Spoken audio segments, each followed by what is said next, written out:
Maurice, it's great to see you. Thanks for having us down. This is one of the proverbial homes of British boxing. Yeah, it has been, and hopefully it still will be in the future. Tell me about the origin story. I mean, we've had Billy Graham on the podcast, we've had Joe Gallagher, we've had Carl Thompson. Obviously, the names roll on in terms of who's been here, Ensley Bingham, Frank Grant, it could go on and on. But tell us about how this came to be. Well, how it came to be was, it used to be in the gym, which was not too far from here, the first corner. I used to be there when they first started Champs Camp, but it wasn't actually Phil's gym. It was a person called Chet who actually owned it, which was the Kung Fu gym. We shared the space, but Phil was always, he needed to have his own space. The gym was getting bigger. He had his own plans and ideas. So in the end, this building came available. It used to be the co-op, local co-op, and it came available on top. So Phil, it was a wreck. It was a total wreck, this place. It was just a shell of a building. And Phil had this idea that we could all go in. We all had different skills. Vanzie was a welder. Some of the guys were joiners. Some of us are just laborers. We could all do something. So Phil had this scheme where we all worked in the gym, all the boxers, and we built the gym basically. And it was his idea. We built the gym. We couldn't see the end of the day really. We couldn't see the light at the end of the day because all we could see was his shell. But gradually, bit by bit, it started taking form and started looking at it and thinking, this is right. And it got an extension. And what we're doing them schemes where you get paid, I forget, was it £30, £40, £50 a week, I can't remember. But in turn, we could train, you see. So you could pretend that we were doing all this work all day, but at 12 o'clock midday, we could train. So it worked out very well. And what was the motivation behind it? Was it to build a gym full of legends and champions, or was it, what was his motivation? Well, Phil always could see, especially this area. He always wondered. He always used to drive through when he was fighting himself, and he used to always think, why is there not a gym here? Why is there not a boxing gym here? And he always just say that, This before I was in the scene, but people I spoke to told me that he used to say that all the time. So his dream was to fill it with champions, and to a point, he got to that point as well because he was very successful until he obviously passed away. And then obviously there was a big thing about him. You talk about the area. He wanted to help the community, right? It wasn't just the boxing side. It was what boxing did for people and what boxing could do for communities, right? Yeah. I mean, Phil was for the working class person, and Phil wasn't just a boxing trainer. He was an activist as well for jobs, things like that. He used to go on plenty of marches. He used to train people to go on marches. So he's for the working class person. He did have his dream about the gym because you could see, we always say Phil was like 20 years ahead of his time, things that are happening now, Phil already thought about a long, long time ago. And we were doing them in training as well. Phil could see that this place had a lot of potential. You could tell by the guys were hungry, when they come to the gym. He knew that they had, or we had, the fuel in us to get us to where he needs to get to. What do you think he would have made of all of the trickle-down success that came from him with Billy and Ricky Hatton and with Joe Gallagher and his gym and you running this place? Yeah. His legacy is spread far and wide.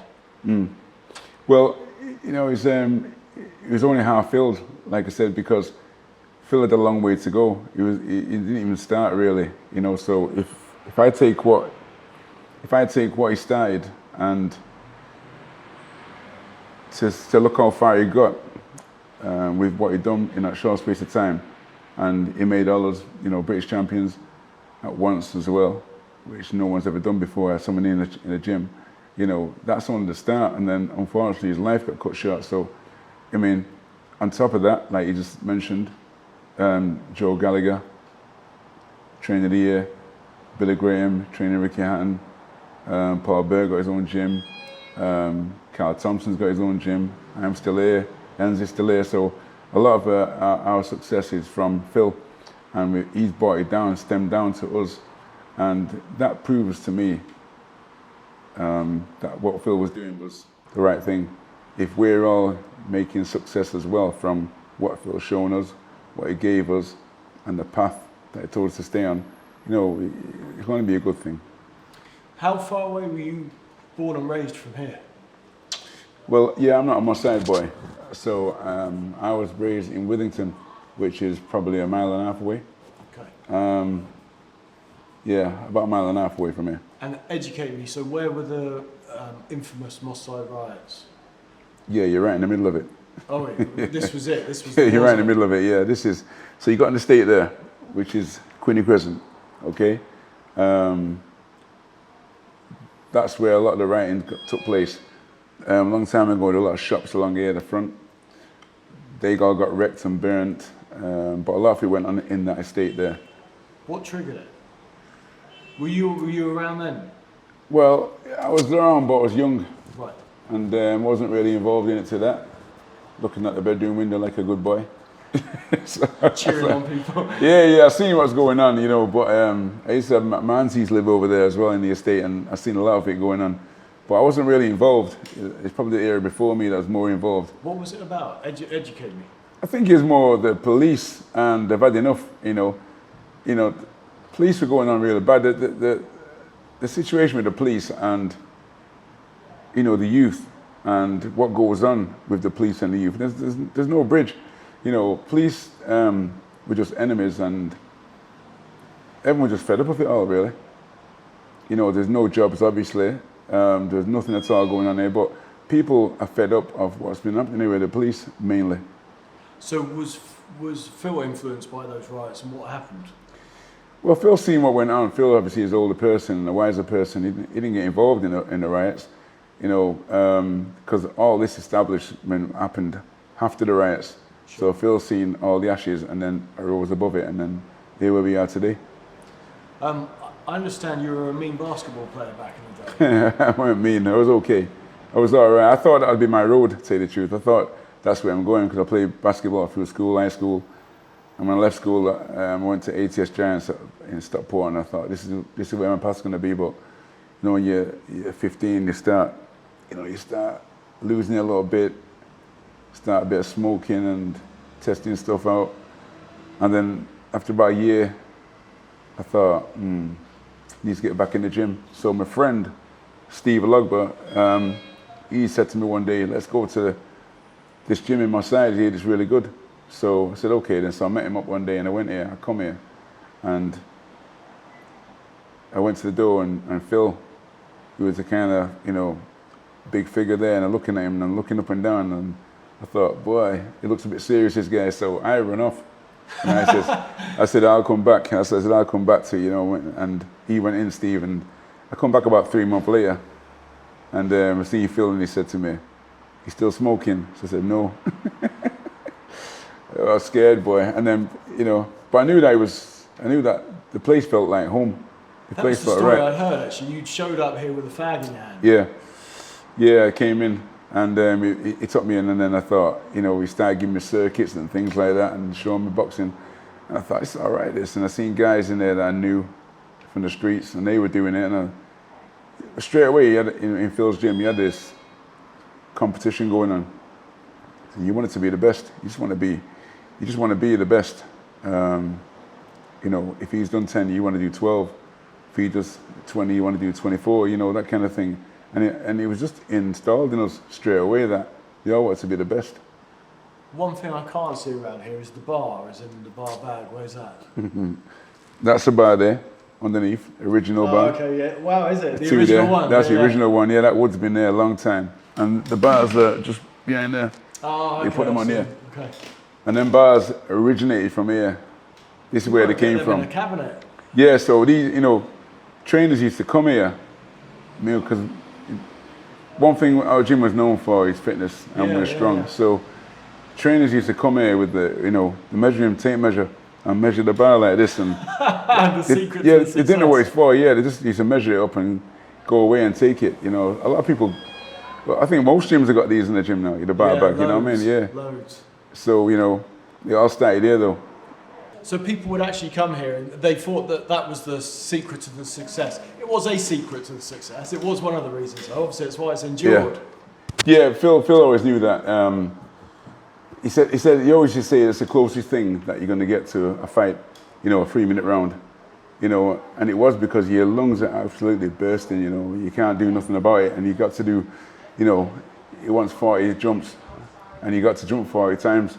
No matter how you try and slow it down, how much you try and speed it up, it doesn't matter. There's no rest. Hurts. Yeah, and then you go in a bag and you got to whack that bag and bang, bang, bang, and you're back on the bar again, 40 jumps, and you got to do it. You got to sustain it, and then you rest for a minute, then you go again. You mentioned at 15, 16 having a cigarette and all the rest of it. Did you go down a bad path, or did you nearly go down a bad path?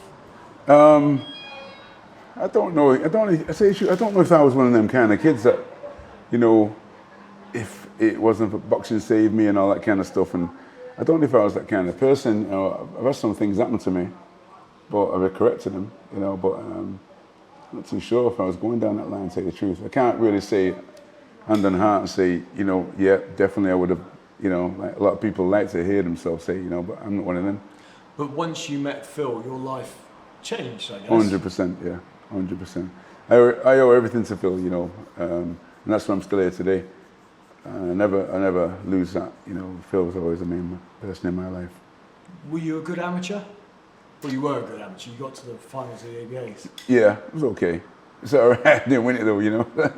So, tell me about. Well, do you remember your first amateur fight? Yeah, I do. One? Yeah, the very first one. Yeah, I fought this kid and I knocked him out, and I didn't realise I could knock someone out like that, you know, just by punching him. Because I never really done anything like that, you know. Like I said, I was pretty okay in the streets, but I wasn't fighting like that. And then when I fought, this kid went down so easy, and I thought, is this it? And then they told me that I knocked him out. And the second fight as well, I knocked him out. And the third fight, I fought like the #1 England kid. I was in the boys' club back then, and I fought this #1 England kid, and I think I pretty knew the six. I think I knew, what was going to go on there, but I thought I still had a chance of knocking him out, but he stopped me in the second round. You boxed Johnny Melfro. That was on the BBC, wasn't it? Oh boy, I tell you, you know that fight there, right? I was telling everybody, I said to everyone, yeah, I'm fighting in the ABAs, so I'm going to be on BBC One. Watch out for me. I told every single person that was alive, and I thought, yeah. And the fight was so embarrassing for me, boy, I tell you. So you'd heap the pressure on yourself by doing that then? Yeah. Because I've read before that you said that you were a bit overawed on the night. So Yeah. you'd built it up to be this massive thing. Yeah, because, you know, first time on TV to that, you know, boxing, and, you know, you think you're successful, don't you? You think your name's Frank Bruno. And, you know, I got on there and I couldn't believe it. He put me through the ropes, boy. So yeah, I couldn't believe that, boy. I said, oh man, I was flipping mad. I remember getting up, and all I kept thinking about wasn't thinking about I lost the fight. I was thinking about, what's everyone going to say? You mentioned there that obviously, you know, a TV audience, and you were telling everyone. Apparently, so I read that when you fought Harry Lawson in the ABA finals, you took a lot of fans. So you were a popular guy. Yeah, took a lot of fans, yeah. My dad, everybody else, you know, took up the coach. You know what I mean? So even now, I was overawed in that fight. And I understood why I lost. It was a scrappy fight. But I understood why I lost because, you know, Harry Lawson was there the year before and he lost. And he got to the year after now and he fought me, so it's kind of like his turn. I feel like explaining these things. He's very good at explaining why you're losing these fights, you know. It wasn't just take the loss and go back to the gym and do something. Explain it to you, and, you know, sit down and talk. You know, so we understood why I lost the fight. What, you know, overall, you're obviously a nice guy, popular, and thanks. saying that you're overawed by different things and stuff. Like, were you too modest and nice? Do you know what I mean? So a lot of people want the devil. Have you got a devil in you? Well, in the gym, I think I'm pretty cool. It's what I think, but I know when the trigger gets hit. Like they used to say to me, Maurice has to get hit first. You know what I mean? To realise that he's in the fight, and that's usually what it's like. So you didn't get to represent your country. There was a story that you were made to hold your hands behind your back, and as Big Henry Akinwande tried to hit you. And yeah, we went to So we went to the England squad training in Crystal Palace at the time. So we got picked to go down there. So I went down there and was out there for a couple of weeks, I think it was. And, we're sparring and they said to us, right, you got to keep your arms around your back there. So he wouldn't. So one person's tied it behind the back. And we had to dodge these jabs. And big Enrique, you remember Enrique? Future heavyweight champion of the world. Jeez, man, flipping it. Henry's arms are long anyway. And I'm a light heavyweight, he's heavyweight, yeah. And he's just like, boom, boom, boom. And I'm thinking, this ain't right. This ain't right at all. So I got out of the ring after getting blasted up in the face. And then I called Phil. And he told me what's going on. He said, Maurice, get your things, just come home. And that's it. So I just went. I was happy to go. I had a few times with it. They never really treated us, the England squad, the trainers at the time, they never really treated us, my side. I don't think they really wanted us on the scene because we had a reputation of beating kids that were better than us. And a lot of it came down to our fitness and strength and conditioning. We had skill as well, but a lot of it was down to that. And I don't think they like that. It's funny, when I spoke to Billy Graham, I don't know, maybe it was quite recently, maybe it was for this podcast, I can't remember, but he had this thing where he thought that, it was around the time Carl Thompson fought Johnny Nelson, and it was the Ingle Phil Martin, Ingle champ camp thing. And Billy had this thing where he thought, the Ingles thought that you lot were just an army of fit amateurs.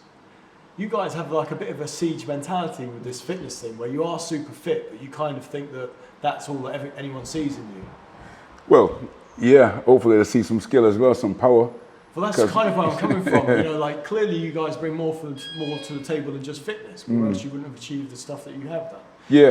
But you almost have this siege mentality where you think everyone just sees you as just fit kids. Yeah, because this is when the amateurs is. There's pictures around here in the gym of us knocking out England stars, Ted Kershaw, people like this who were fighting for England regular. And they couldn't understand why we were doing it. They just think that we're taking all kind of magic potions and all kind of things they were saying. But Phil understood the game. He understood about conditioning. And, he went to university about all this stuff, you know what I mean? So, there wasn't no big science behind it. It's just that he uses. Why didn't your faces fit then? Why weren't you getting a fair shake? For the England squad? Yeah, or just in amateur boxing, period. Well, I think because we were like the new kids on the block, and I think personally our colour didn't help either, because most of us were black at the time. And at that time, I've been on England squad training. I've been there. I've been to Northwest training, Northwest training as well. And the trainers at the time, and they've said this to me, that's why I'm not scared to repeat it. At the time, we were at the squad training, me, Tony Cubia, Ozzy Maddox, we're all black, Hensley was there, I think. And we're on the squad training, and they're showing us a video clip of these Africans that were just knocking out these guys in all kind of games, all kind of, tournaments, so yeah, everything else. And, we were there just watching, and he said to us, and Phil was there as well, and he said to us, so what are these guys got? Why are these guys just knocking out all these guys? What makes them strong? And so everyone's like, don't know, maybe they've been eating good or resting or the powerful, lived a hard life. And he said, come on, what is it? What is it? Tell us. And he said to us, is it because they're swinging in them trees and knocking into them coconuts? We were like, nah. And Tony Cuba's there, he's born African, and he was going crazy, and Phil turned around and he's like, shh, no, don't say nothing, just so we can get picked. We had to kind of bow it down a bit, you know what I mean? But that in turn got us mad, you know what I mean? So every time we sparred for some kind of representing kind of thing, you know what I mean? But that was one of the terms, and that was one of the things that happened to us. So, but these people, they got a way where they won't do it so much in front of your face, they do it behind your back. I was supposed to got picked I turned pro. I was one of the last ones to turn pro for 88 Olympics. I was waiting around. I was number one in Britain for 2 years, light heavyweight. So Phil said, we're going to go to the Olympics, so wait. And done everything I said. And then when the Olympics team got picked, I've still got a letter at my house. And it says, we're sorry you're not going to get your pick because you've got no experience. You know what I mean? Phil said, I was supposed to get experience if you don't pick him. So Phil just said, between you and me, he said, yeah, fuck him, you know what I mean, we're going pro. And that was it. Was that heartbreaking, getting that letter? Yeah, it was, because I was waiting around for so long, you see. Everyone turned pro already. So and I was waiting around. Yeah, so he said, no, we'll go pro, and that's it. So you lost to Paul Wright and then turned over. Yeah. At what point, let me ask you this, at what point did you go to Strangeways? Paul Wright, he beat me? I think so. Paul Wright? Or did you beat him? I thought I beat him. That was your last one, wasn't it? Yeah, I beat him. Yeah, okay. Definitely, I knocked him out. My bad. At what point did the Strangeways thing happen? Right, so just before turning pro, I wish it happened when we were pro. You know, just before turning pro, there's it happened just then. Yeah, just before turning pro. So, in a nutshell, you went to Strangeways, which is a prison in Manchester, for a crime you didn't commit. In fact, tell me if I'm wrong here. Not one crime, but you went to prison for 9 murders. 9 attempted murders. Which is slightly better, but still not much better. Yeah, 9 attempted murders it was, yeah. So... It sounds like a joke, doesn't it? You know, attempt to kill someone 9 times or 9 people. So what... Break it down, what happened? And how did you get told that you're being done for 9 attempted murders? Someone comes to your house and arrests you and says you've done this? No, what happened was, me and Eric Noy, he was at the gym at the time. Me and him had to go to, we got presented with some trophy for something in boxing, I can't remember exactly what it was. And we got presented and we both won. So after that, we decided to celebrate it. So we said, we'll go out to this club in town at the time called the Thunderdome. So we said, let's go over there then. So he got in my car, we drove down there. Then, we went in there. But at that time, the Dome in Manchester, because of a lot of gang culture going on. Sure. So we're getting shook up a bit, So they drafted in these other doormen from Liverpool, and they started going a bit heavy-handed with everybody.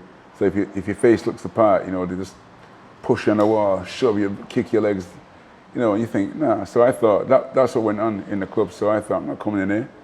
So I left anyway. So these other guys who I used to knock around with from Cheetah Mill, I went over there to see them guys, and I know they were going to the club. So I said to them, look, if you're going down there, you better ease yourself up a little bit because them doormen are going a little bit funky, you know what I mean? So anyway, that was cool with them guys. They came back. They said they're going to go to the club anyway, regardless. So I thought I'd go to the club as well, with Eric. So we went to the club. We sat outside in the car facing the door, just see who was going in, nothing special, talking.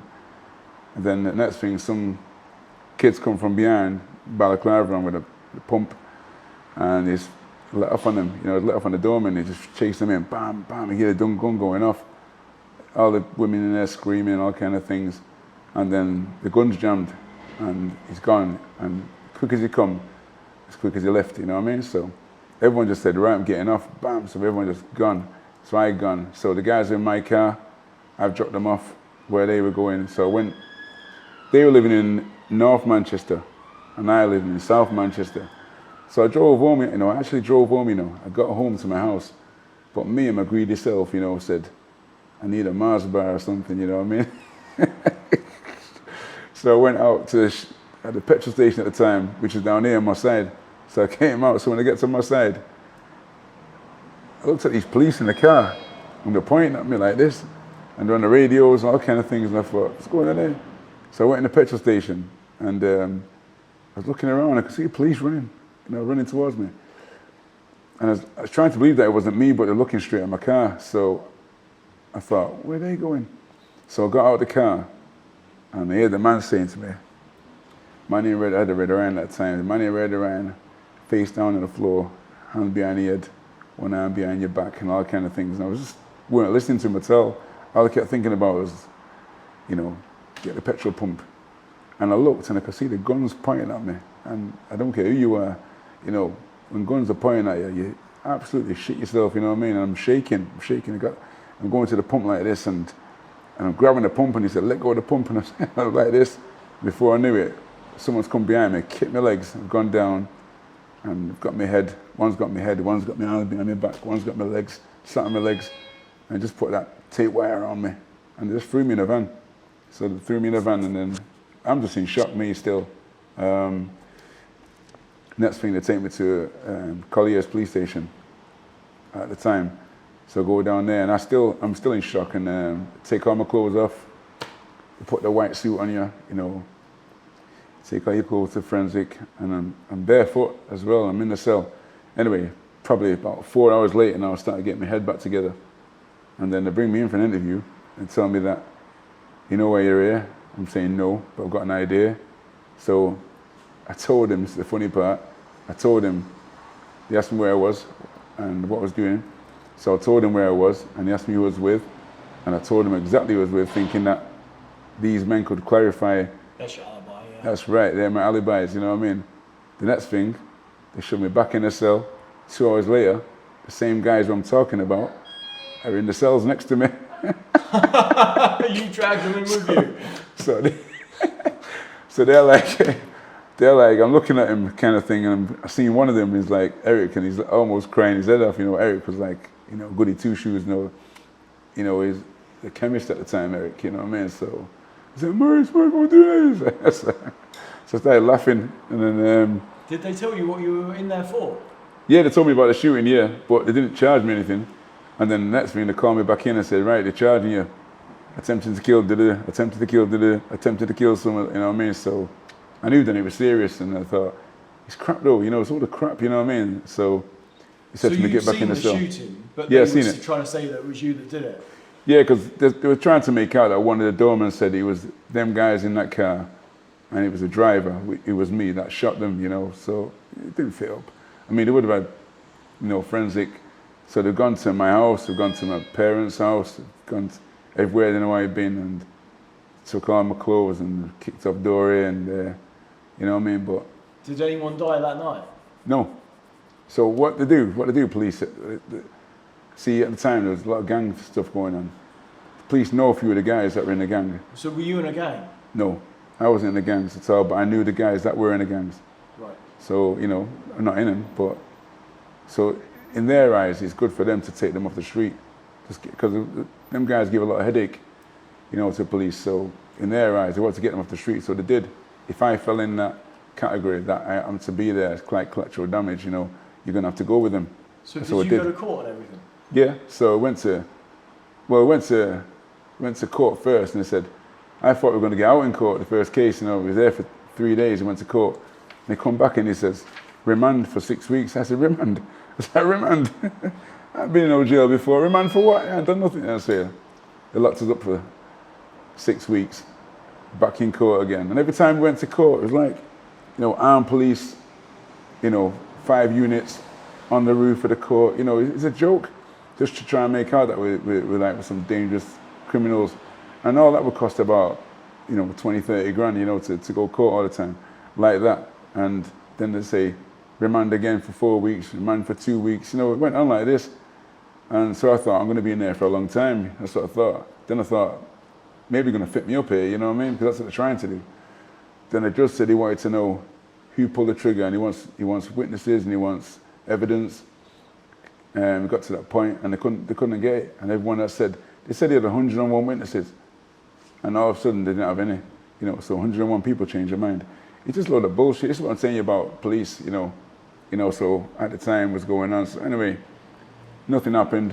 You know, one day I went to court, it said, you're getting remanded today. I said, you're joking. So it's like 3.5 months later, you know, so we got out one by one. And as soon as we got out, they put us on curfew. Could only go to the gym and back. Had to be here at 7 o'clock. And that went on for a few months. But as soon as that was over, and they dropped the charges, I went straight to the solicitors and sued them. So I sued the police. Everyone sued the police, and we all got paid as well. Not enough. 6 figures? No, double figures. 5 figures, I should say. Yeah. How stressful was that period? I know that you were young comparatively, but even so, if you thought you were getting fitted up for 9 attempted murders, you must have been. If I suppose your lawyer must have told you what potentially the worst case scenario was. How long might you have been looking at? You know, funny enough, we didn't get to that, you know. We never got to that point where... You must have put it in your mind, though, and thought, geez, this is going to be 40 years. Yeah, a long time, you know, because my mind was just on about the evidence, you know, because I kept thinking, 100 more witnesses, and you know, the check, you know, every time we went to court, you know, the forensic didn't add up, you know, because when you shoot someone, you get sprayed with powder or whichever way it is, resin from the gun, and nothing happened. There was nothing on my clothes at all. So I kept thinking, you know, what else evidence am I going to get? You know, but I wasn't really worried about the time I was going to get till I knew every time I kept going to court, it was like remand for 2 weeks. I expected him to say that, remand for 4 weeks. Every time you went in then, were you thinking, right, we're out this time, we're out this time? I just thought that there'd come with some evidence to say that we're getting out, you know, I didn't expect to get out, because the time when we got out, he just, you know, I left some stuff in the cell, and I thought, I'll get back to that. So when I went to court, and then the lawyer came in and says, right, you're getting out today, you're getting out today, you're getting out, and we just like a total shock, you know what I mean? And you what, getting out? How relieved were you? Oh, I was like ecstatic, you know, because, you know, I expected just to go back to jail, you know, and, you know, I didn't know what was going to go on. And the way they're fitting us up, we didn't know what else was going to come with the police, you see. How long did you serve in total? A few months, just over. What was prison time like for you? Well, you know, in a way it's good that we got out at that time, because we were in strange ways. And after that, the riots started straight after. So, you know, if we were in there then, we'd have got caught up in that. Would have got some time for that as well, you know, so, you know. Yeah, but we didn't, you know, jails, what can I say about jails? It's a reality for you, you know. It's not nice. You know, they had, back then in a strange way, they had slop out. You know what slop out is? Food related? No, well, sorry. Sorry, the other side, yeah. So what you do everything in a bowl. Everything in a bowl in your cell. And you're in there with some stranger, and you do everything in the bowl all night until they get you out. And in the morning time, you have to get that bowl and you just throw it in a big sink. You walk around and everyone throws it in this big sink, and you can imagine the smell, can't you? I can't. Yeah, and straight after that, you got to go for breakfast. You know what I mean? So it don't go down well. Load up again. Yeah, that's right. Yeah, so you know, there's crap, and you just, you know, there's no time out. If it never rained, you could go out. You know, for 1 hour exercise, and we started finding your way around the jail. You know, you're on remand, so you know, you start getting your way around, start doing exercises and things like that. You know, you can get out for that. Any time you can get out your cell, you get out. Were you allowed visitors? Yeah. Did you have many? Say again? Did you have many? Yeah, Phil came. Yeah. Phil came to visit us. Regular. And yeah, and he came in and he said, right, because when Phil came, Phil's got this presence about him that everything's going to be all right. And he had that about him. And when he came, he said, right, first thing you need to do is get with Eric's solicitor. Eric's like a goody two-shoes, you know, and he was working and it was proper. So he said, get with that solicitor first, you know what I mean? So I did. And then things started happening from then. Jeez. So, two things. Did you make any friends in prison that you're still in touch with? I know people that I knew them anyway. Because when I got there first and you're on the wing and the cell door opens in the morning, you're like, they're all looking at me going, Maurice, what are you doing here? You know, because I'm not that type of person, you know. And I'm saying, I don't know what I'm doing here, you know what I mean? I do know some of them though, yeah. And how about the guys that served, you know, incorrectly with you? Are you still in touch with them? Yeah, yeah.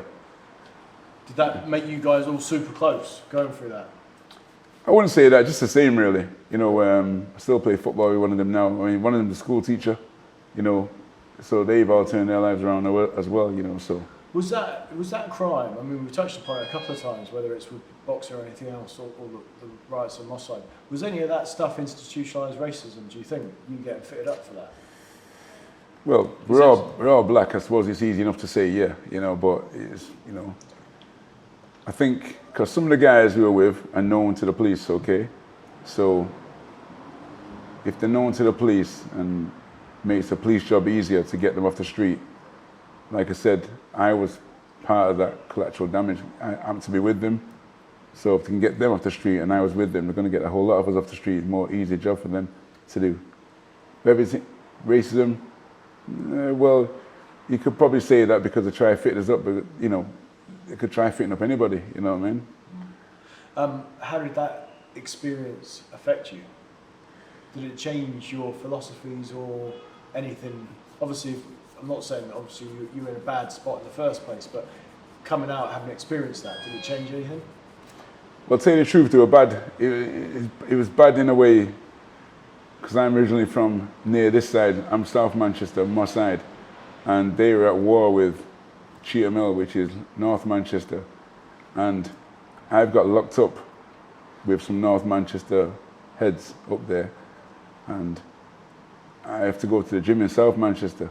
And these, pretty naughty boys, what's going on, they're talking about, a little beat up, a little slap down, people shooting each other, dead.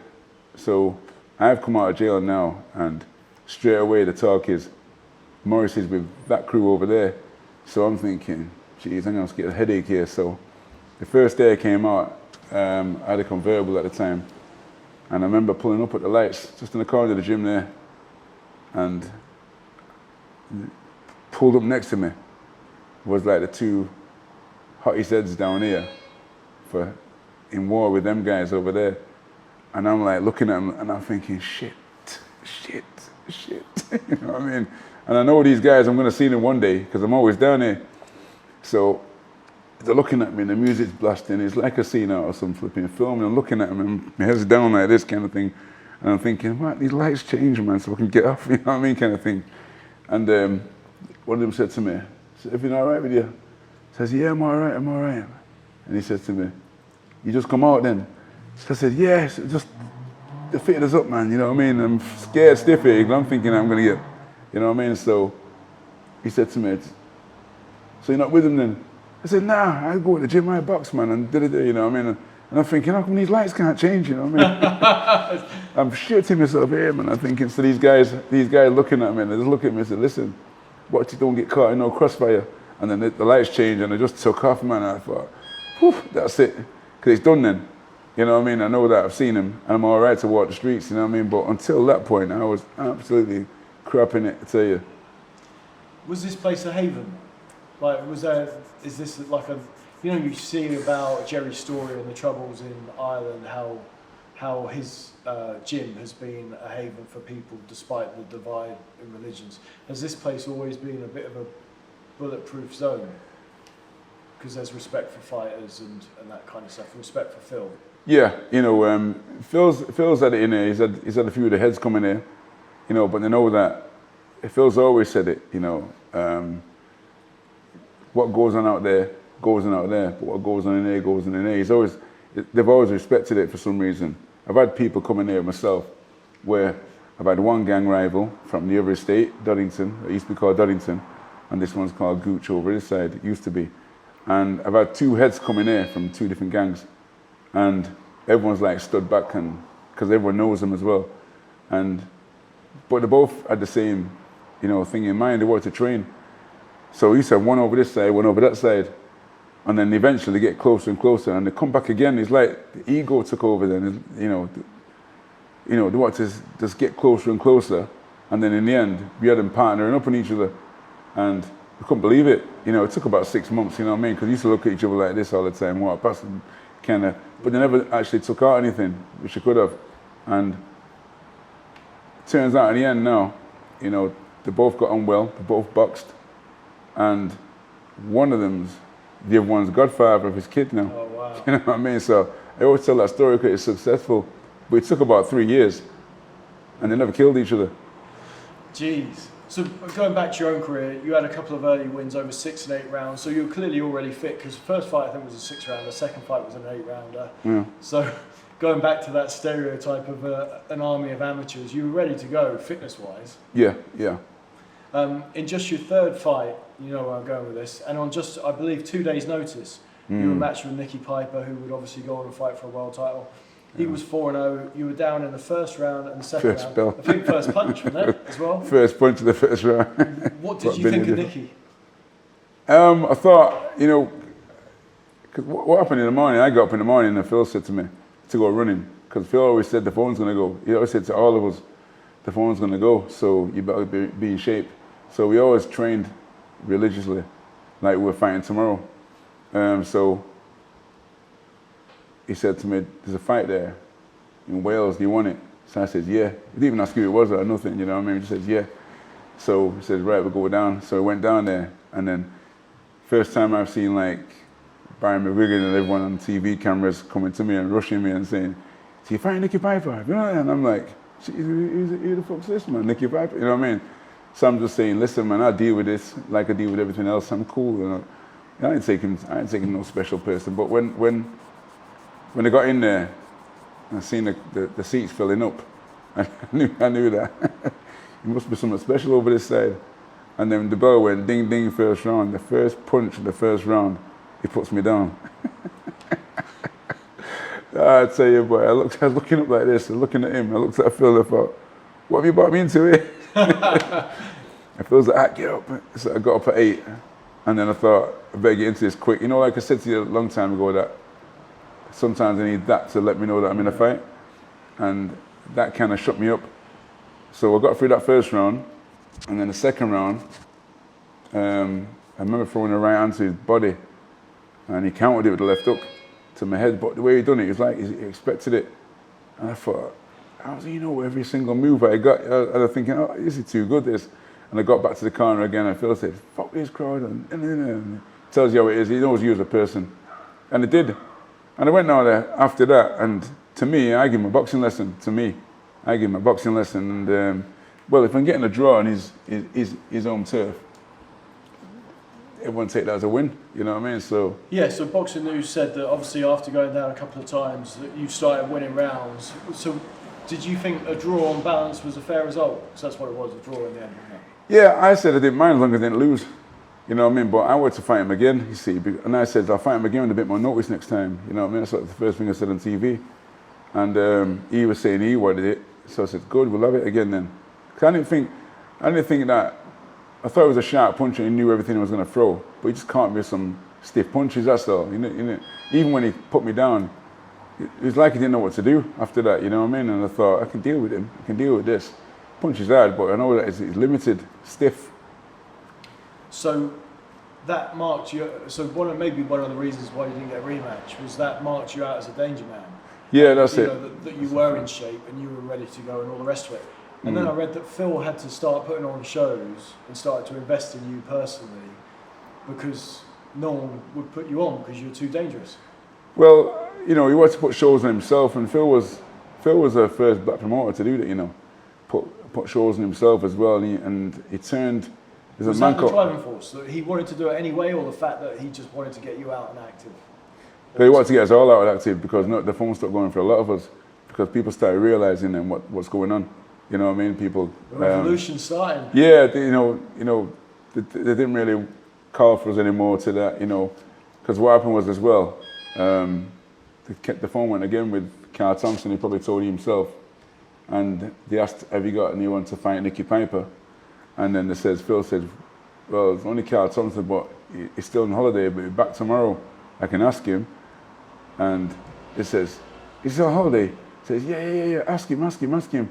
So Phil said, "Well, I'll tell you what you do, up the money, and we'll get him on." You know, so Phil says, "Okay, then look the money then." But Carl's right next to him. And Carl sat there with his 6-pack, and Carl's ready to go. Carl's ready. You know what I mean? But these are the stunts you have to play. So when Carl goes down there, and they're rubbing their hands together like, "Yeah, we're gonna do Carl Thompson now," and Carl goes on the scale, and he's caught up to, he's like a greyhound when he gets on there. They're thinking, he's just come back from holiday. It looks like. Where's he been? Yeah. And it's when Carl went in there, Carl went swimming on his head. I said to Carl, watch out for his right hand. So Carl even bought, he bought that glasses for the fight because Carl says, "I'm going to go into him, boy." And Carl, boy, did you see the fight? Yeah. Yeah, Carl went swimming on his head. Just swinging, boom, and caught him. Too powerful for him. Carl knocked him out in about 3 or 4 rounds, he knocked him out. It was early doors, wasn't it? Yeah. I've done the podcast with Carl and with Nicky, actually. Right. What's Nicky said about that? He doesn't have fond memories of Carl. But he doesn't. Fair to say. So obviously we touched upon there Phil putting on shows to get you out. There was clearly a special bond with you and Phil. Yeah. Boxing News said this: few people who have ever had contact with Manchester fight manager Phil Martin would perceive him as the sort of man reduced to favouritism. Do you know where I'm going with this? but one can't help thinking that a special place in his granite heart has been put aside for his British light heavyweight champion, Maurice Core. So what's it like did you feel you were a favourite? Yeah, I did. But you know, it's simple. This, you know, I've done everything he said. You know, Was what I he mean, like a father figure to you? More than that, yeah. You know. Are you close to your own dad? Were you close to your own dad? Yeah, my dad passed away just after Phil, but it's funny this, you know, because my father's my father, in my blood, in my father, you know. But Phil was more than that, you know, and that's no disrespect to my own father, yeah. Sure. He was more than that, you know. He showed me everything, and I'm so grateful and I'm so in awe of him. And I'm still in awe of him to this day, that's why I'm still here. Phil was everything that a father and grandfather and mother to a point should be to you, you know what I mean? And it's everything.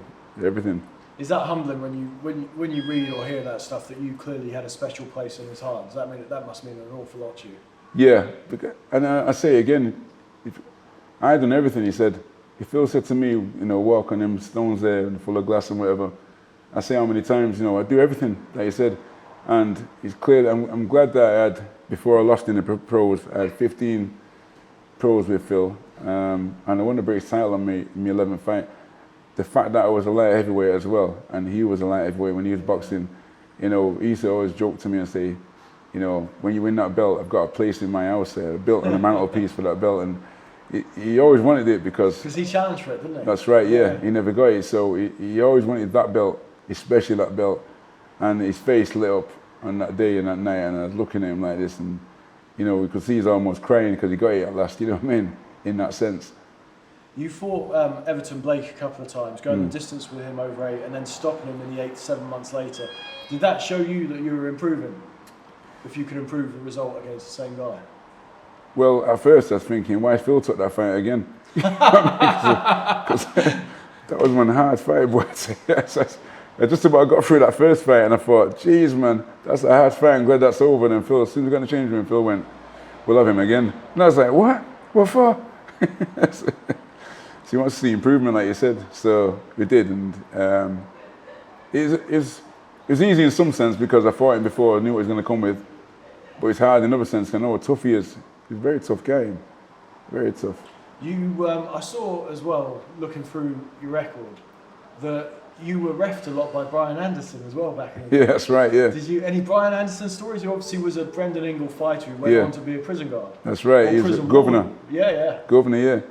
And it's funny enough, you know, because after I finished boxing, I started doing some stuff in the prisons, and I had to go down to Doncaster, was it? Is that where he is? I think it might have been. Yeah, I had to go down over there to see him.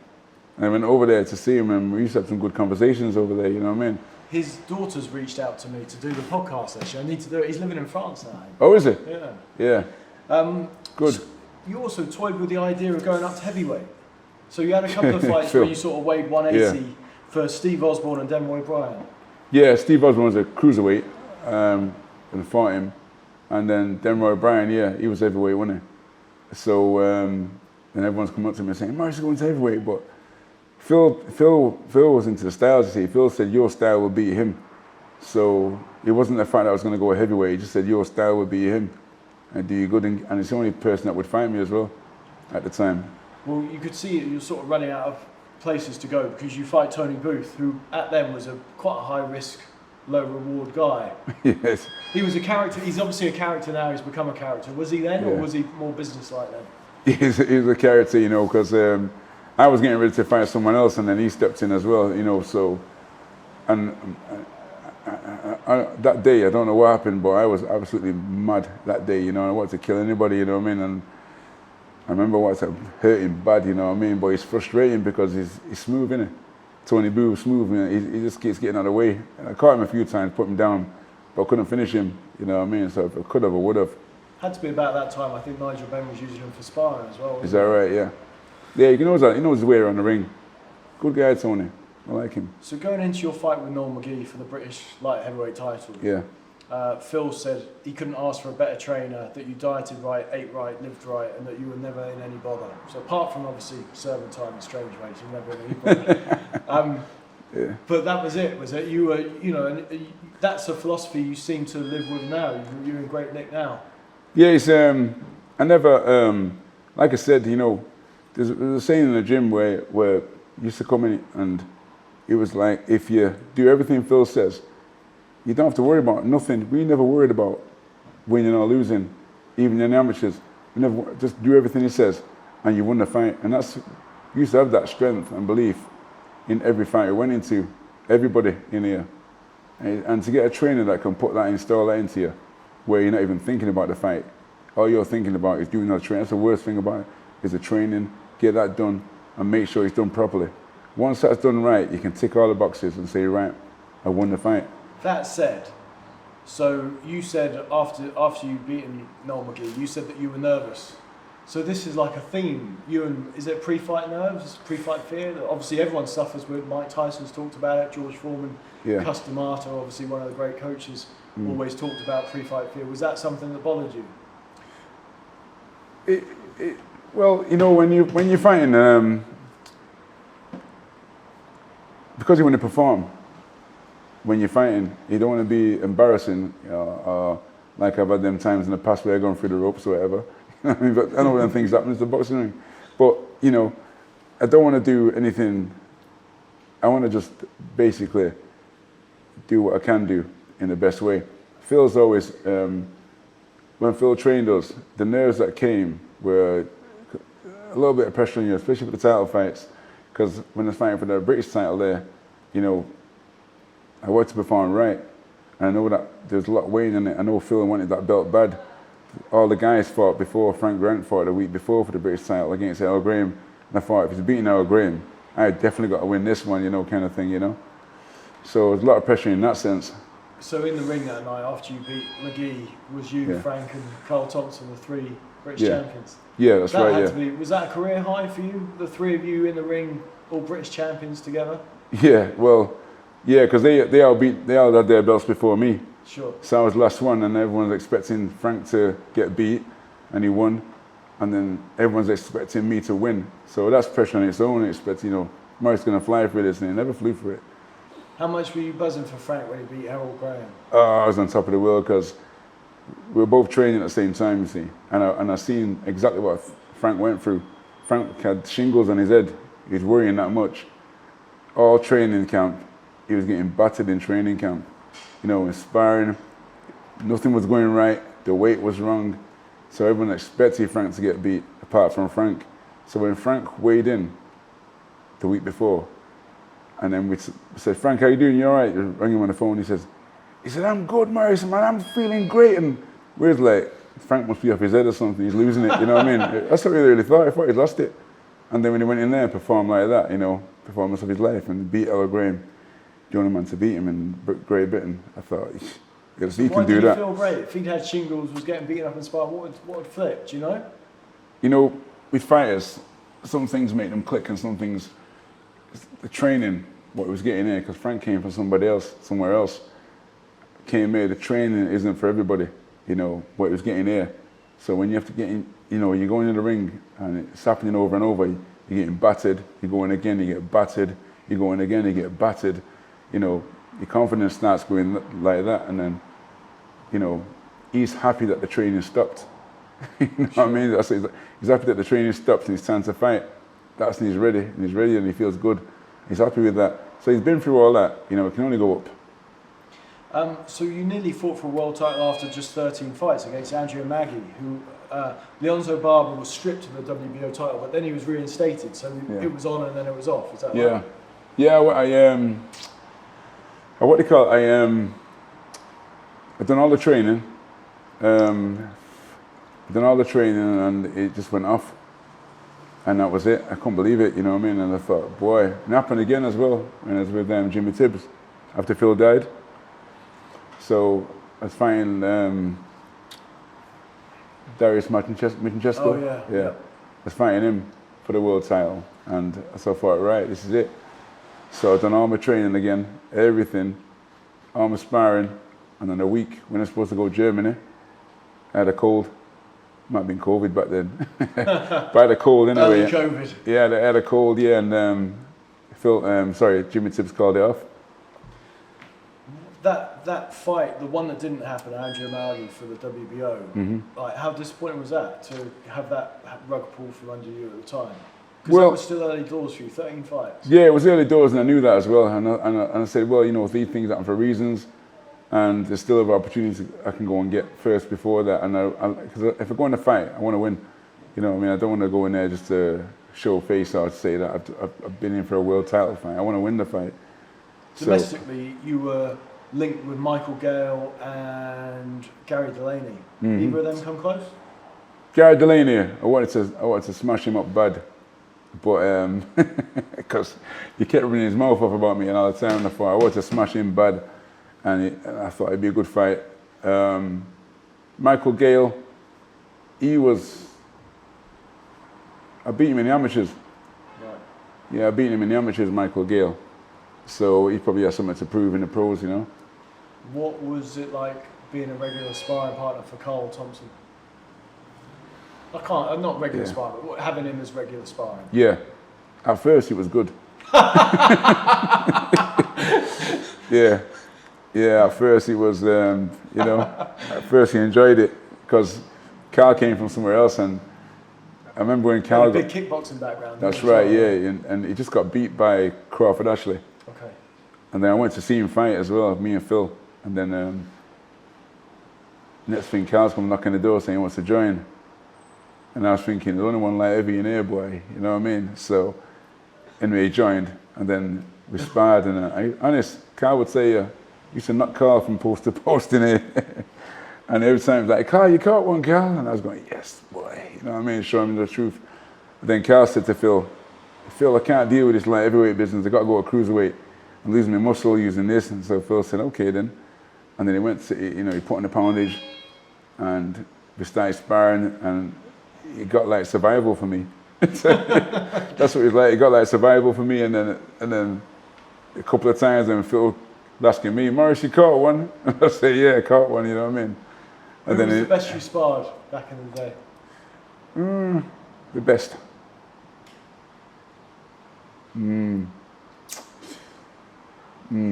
Some tricky guys out there, you couldn't get the measure off, and I had to really, really concentrate. And one of them, was Fidel Castro. Yeah, he's a super middleweight. He's a tricky boy, him. But most of them Brendan Ingle fighters are tricky, He was tricky. Who else was there? Let me think. You talking about from this club? No, any club. Anybody? He wasn't now. You know what, I can't even think, I can't even think. Did you do rounds with some of the smaller guys? Did you do rounds with Ensley and that? Yeah. What about, did Johnny Nelson ever come spar here? No. Did you ever go there for him? No. Okay. Johnny would have got smashed up. Tell me, while we're on the fight talk actually, how about Crawford Ashley? At the time you said, I don't see him as much of a threat, I'm pretty confident that I do him, but if it's going to generate some money, I hope it comes off. I've done this podcast with Crawford as well actually. Yeah. I'm sure we talked about you. And I bet he's banging on about me, and I've lost him loads of money. I think, he did actually. Yeah, he did. Yeah. I've heard it over the years. Yeah, that's right. Why would you hate me? Come on, man. I remember one time we was at where were we now? We were in Wales, Cardiff. I think it was Nazis and Steve Robinson. Steve Robinson's fight. Yeah, we were down there, and we had a little bit of shing bang there, handbags. But it wasn't that. What it was, I was set to fight him, and he was pulled out to go somewhere else. He said to fight for whatever, world title, European title. He was set to fight me. I had to give up the belt, that kind of thing. He wasn't. I'm pretty sure he wasn't pulling out, but I wasn't pulling out of no fight, and that's where it's been. It's not me pulling out of nothing, You've got managers, so that's what they're there for, and that's exactly how it's going. It's not no me. He's trying to make it like it's personal, like I'm pulling out and messing him around, but it's nothing like that at all. One name that you did call out was Jeff Harding. Yeah. So you pointed and said he'd had a hard career, and you thought he was ready for. I thought he was ready, yeah. Which I did. Did that come close at all, or was that just the fight that you actually wanted? No, I mean, it's when I was sparring with Dennis Andrews. sparring with him down in London, and he was telling me all about him as well, and I thought, I could do this fight, you know what I mean? I could really do this fight, you know what I mean? And I'm thinking, yes. I know what tough he is and everything else, you know what I mean? But I just ready to test myself. And then he said as well, you should go and fight, you know, and we should try and make this fight.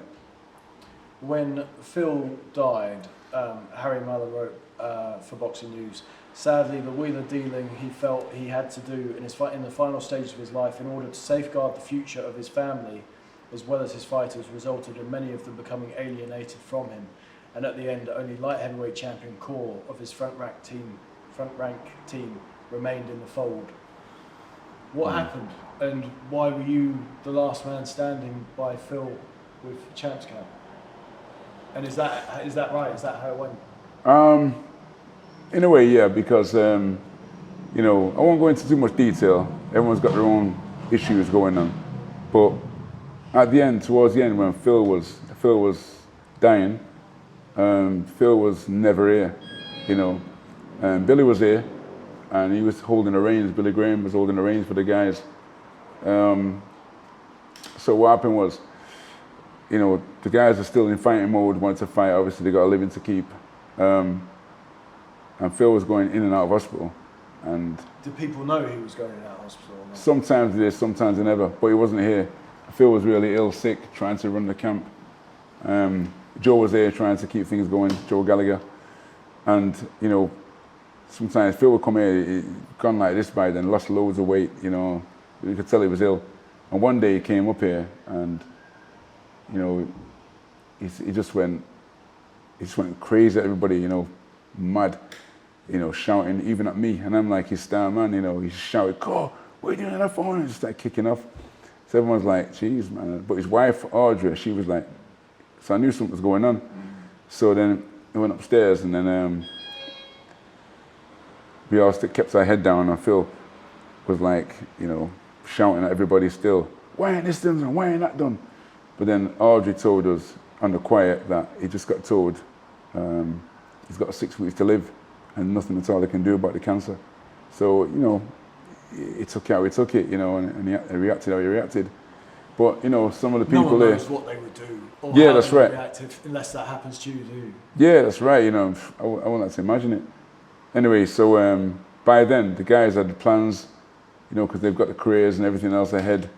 And they all turned a bit, you know, said they wanted the contract back. Some of them, not all of them, said they wanted the contract back. They wanted to train somewhere else. He had things to do and whatever. So Phil just said, you know, Phil being a gent like he was, he said, no problem. He could have made things awkward for them.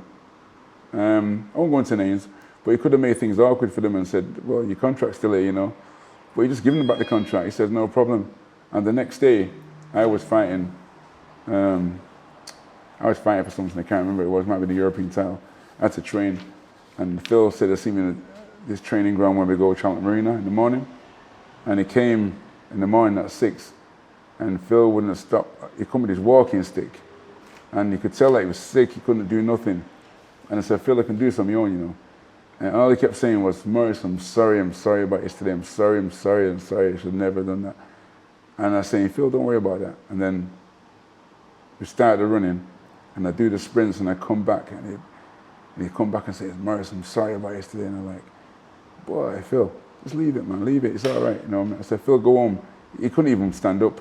He was on his stick, and he was like nearly collapsing. And I said, boy, Phil, just leave it, it's all right. And then, you know, he died a few weeks after that, you know. So you mentioned your dad as well. So I had read that. So Phil and your dad died within a handful of months of you fighting for the European title against Fabrice Tiozzo. So yeah. I knew when Phil died, I knew my career was over. I knew it, because that's all I've ever known of. I didn't have to worry about management, training. All I had to worry about is training, nothing else. I didn't have to worry about nothing, no paperwork, nothing. It's all done, you see. Phil done everything. That's why he felt so safe here. And when Phil died, I knew my career was over. I knew I was just hanging on the time. Not the best mindset to go into a European title fight, though. The No. biggest fight of your career. No, I was looking around. I went to London. I'm looking for a trainer, so I I kept popping in different trainers, you know, gyms with my bag. You know, I'm British champion still. I'm looking for a trainer. Thinking. So I ended up in Terry Dunstan's gym. Ended up in his gym. Ended up sparring with Terry in there a few times. And then I went somewhere else, and then someone said to me, "Is he the best trainer around here?" He said, Jimmy Tibbs, you want Jimmy Tibbs? So I went to Jimmy, and I was there with 3 or 4 weeks notice. He said, fighting for this flipping European title in 3 weeks. In France? Yeah, in France.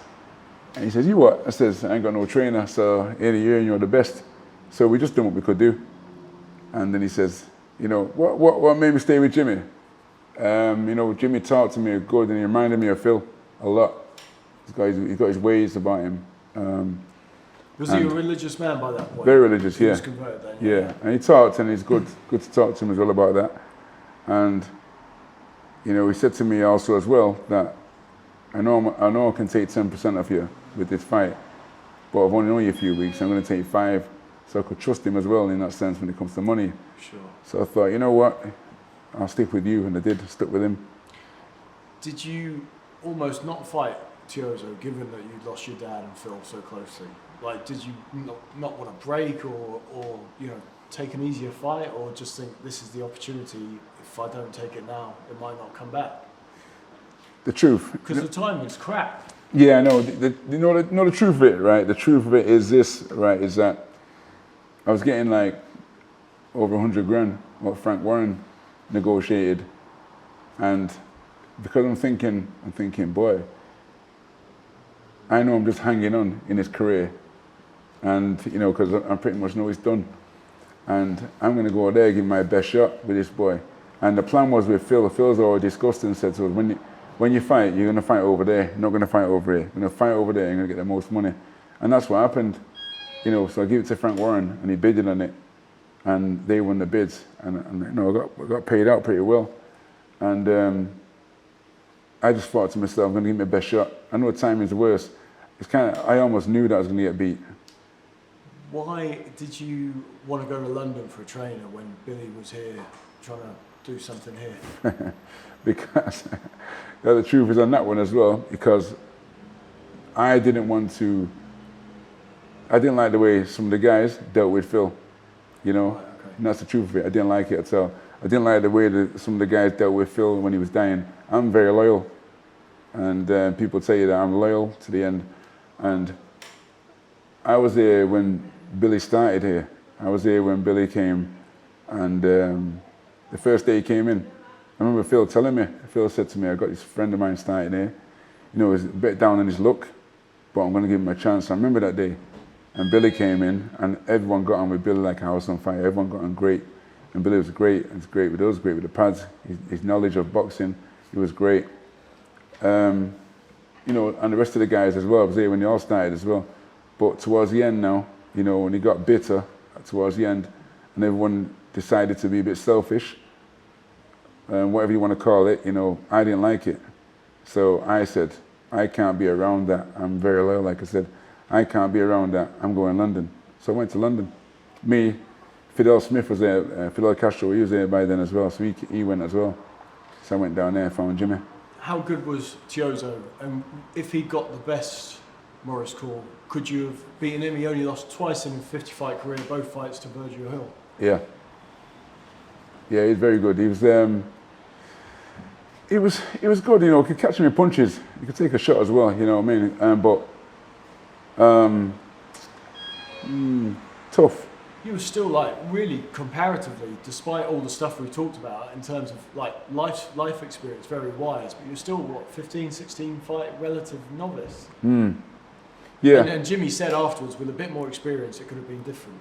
Yeah, because you know, you catch him with punches and you shut the crowd up. You know, the crowd were in there, the big crowd. I'm sure it was about 50,000. The big crowd in there, and you know, when you hear the crowd show up and go, "Oh," you know, when he's on top, you feel better with that. You know, but you know, Frank was there. Frank Warren turned up for the fight as well. You know, so I mean, Tiozzo is. I know that he beat everyone in Britain before, so that was kind of giving me a bit of a want to give it him as well. You know. Yeah, be the one that stops him. Yeah, but he gave me some body shot, boy. I tell you. That boy could punch the body, man. Did that defeat affect your confidence? I suppose with what you said before, you were already sort of psychologically checked out anyway. Yeah, and you know, I got paid as well. So, and then I had a few fights that were supposed to happen, never happened. Trained for them, got to the scale. Maurice, what you doing here? You're not fighting, that kind of thing. And I just felt like people were just using you. Then I gave up the British title. Yeah, you gave up the British title to fight Tiozzo. Yeah, that's right. Yeah, so that's another one of Crawford's stories there. You know what I mean? He's thinking that, you know, I had to give it up. Frank told me to give it up to fight for the title, so I did. You know, so like you said, I was a bit checked out then anyway, but I just thought I'd carry the, you know, stay on the boat as long as I could. Yeah, so I've got here in my notes that there was talk of you fighting Ashley for the British around here.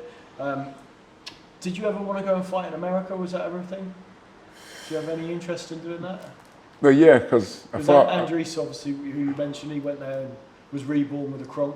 Yeah, that's right, yeah. Yeah, I did want to do that. I did want to do that because I fought a few Americans over here, yeah, but I never fought them over there. And I wanted to get the experience of it as well. And I know that you can establish a new career over there as well. Yeah, so one of the Americans was Frank Minton. So you beat Eric French and then Frank Minton. I was going to say, what did you want from boxing at this stage? But really, nothing, I suppose. It was just you were doing what you were doing and making some money, and that was it. Yeah, well, that was it. Because I was thinking, and you know, when you start going in a boxing fight, you start thinking about money before the fight. You may as well lie down on the ground and say, you know, lose the fight, because every time I fought with Phil, never thought about money. You know, I never thought about it, so I know this. You know, I always thought about winning. And when you're getting paid as well, you're like, geez, I'm getting paid as well. That's a bonus, and that's what you think. When you start thinking the other way around, you start thinking money first. I'm getting paid this much, I can buy this, I can pay for that, I can do this. It's a bonus. Yeah, and you know what I mean? You know, yeah, that's right. Your mind's not in the right place, as Phil would say.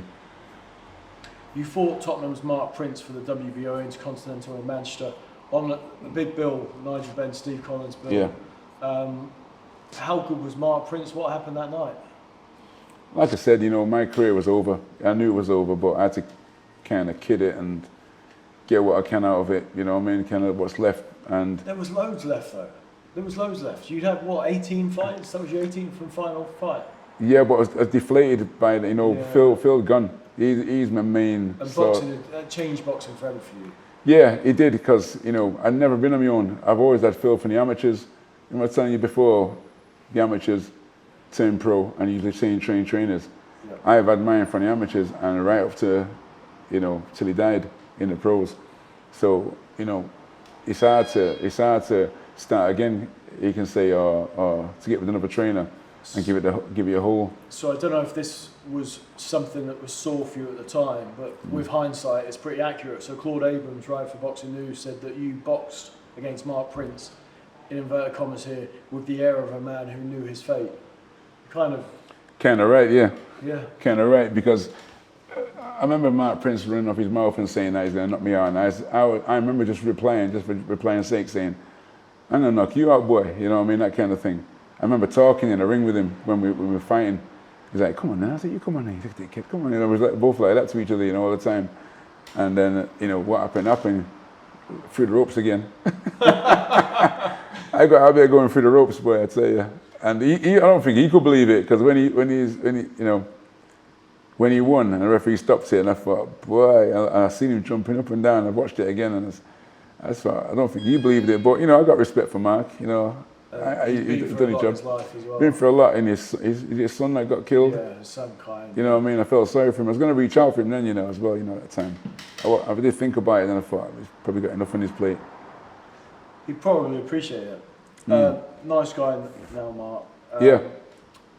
So, you obviously called it a day after that. Frank had retired about 18 months before that or something.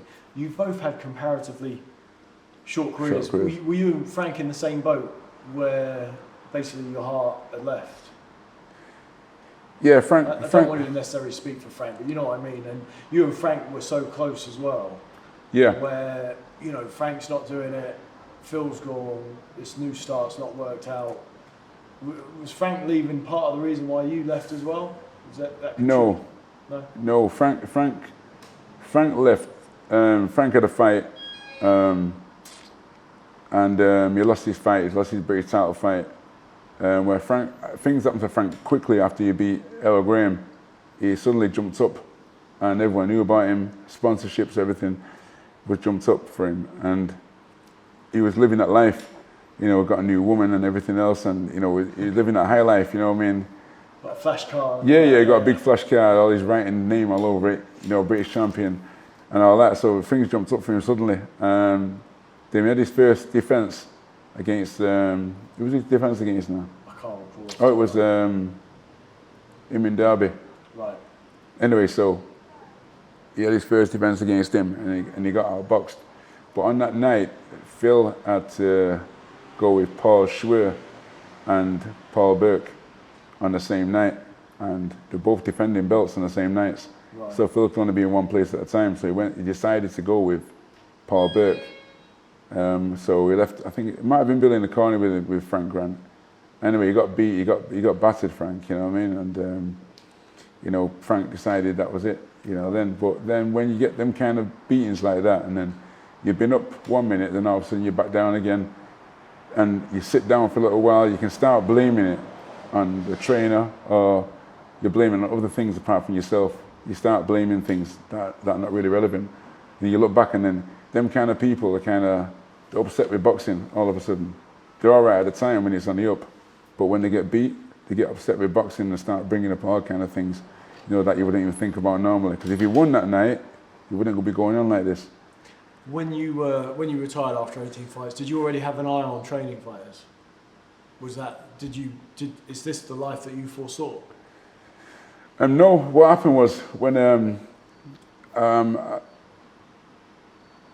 it's hard to, when you stop boxing, but you don't really, you used to having that, you know, going on the streets, and everyone say, when you fighting? You say, yeah, I'm fighting him. That identity, yeah, for sure, you're the fighter in the community. Yeah, sure. That's right. So, you know, and then and it's everyone hard says, to oh, when's the next fight? How do I get tickets? And then it's like, oh, how did the fight go? Yeah. That's what everyone talks to you about. Exactly. That's exactly what's going on, what goes on through all your life, and then all of a sudden you've got to turn around and say, "When I don't fight no more," and it's this hardest thing in the world to do. You know, when you have a career so long, and then all of a sudden it's not there. But once you do it once, when you tell her, because I think I've went on for about a year without telling people that I'm not fighting, and then one day I decided to do it, and I says, "I don't fight no more." And the burden of God. Yeah, and I thought, geez, I can tell everybody this, and I told everyone that then. And then it worked out better. And then my life changed. I was with Naz. So were you in a sulk through that year period then, where you're not fighting and you're not telling people you're not fighting? Were you depressed, or were you carved up by the politics and the business of boxing? Was that a bad year for you? I mean, more like a weight off my shoulders, to say the truth. But before that, that year, so after the Prince fight, yeah, and before, I'm guessing you were getting offered fights. After the Prince fight, yeah, I'm not sure because I just kind of left boxing and was down here because I was still in Manchester. I was living in London, but I just came back to Manchester then. Right. Okay. I'm with you.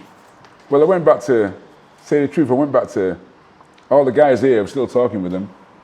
So I remember Steve Foster, Ensley, all the guys, we kept saying, Maurice, come back to here, man. Come back to Manchester. So, and they were saying it over the years. I remember once I was with Jimmy Tibbs and I fought at the GMX, and it was Carl Thompson was fighting, what was his name? Where his shoulder came, Ralph Rosciani, was it? Yeah. Where his shoulder came out. And I fought on that bill, I fought an American on, I think that Frank Mizzen, I fought him on that bill there, and it's weird because I'm with Jimmy Tibbs and all these guys are here with Bill, and I'm looking at my change room and I'm thinking, we're all separate, you know, it's a bit weird that. Did you talk? We talked, yeah. We always did talk. We always did say hello and everything all right, and you always go in there, but I never really wanted to be around it all. That's why I went to London. But then we still talked, you know, they were getting on with things and having success as well. And then, you know, one day I said, you know what, I'm going to come back to Manchester. But I still knew my career was over. I was just kind of seeing what I could get. And I went back to the gym and the Phoenix camp where they were. and I had a little chat with Billy, and I said, can I come back kind of thing, and he says, yep, and I went back in there, but I just weren't feeling it.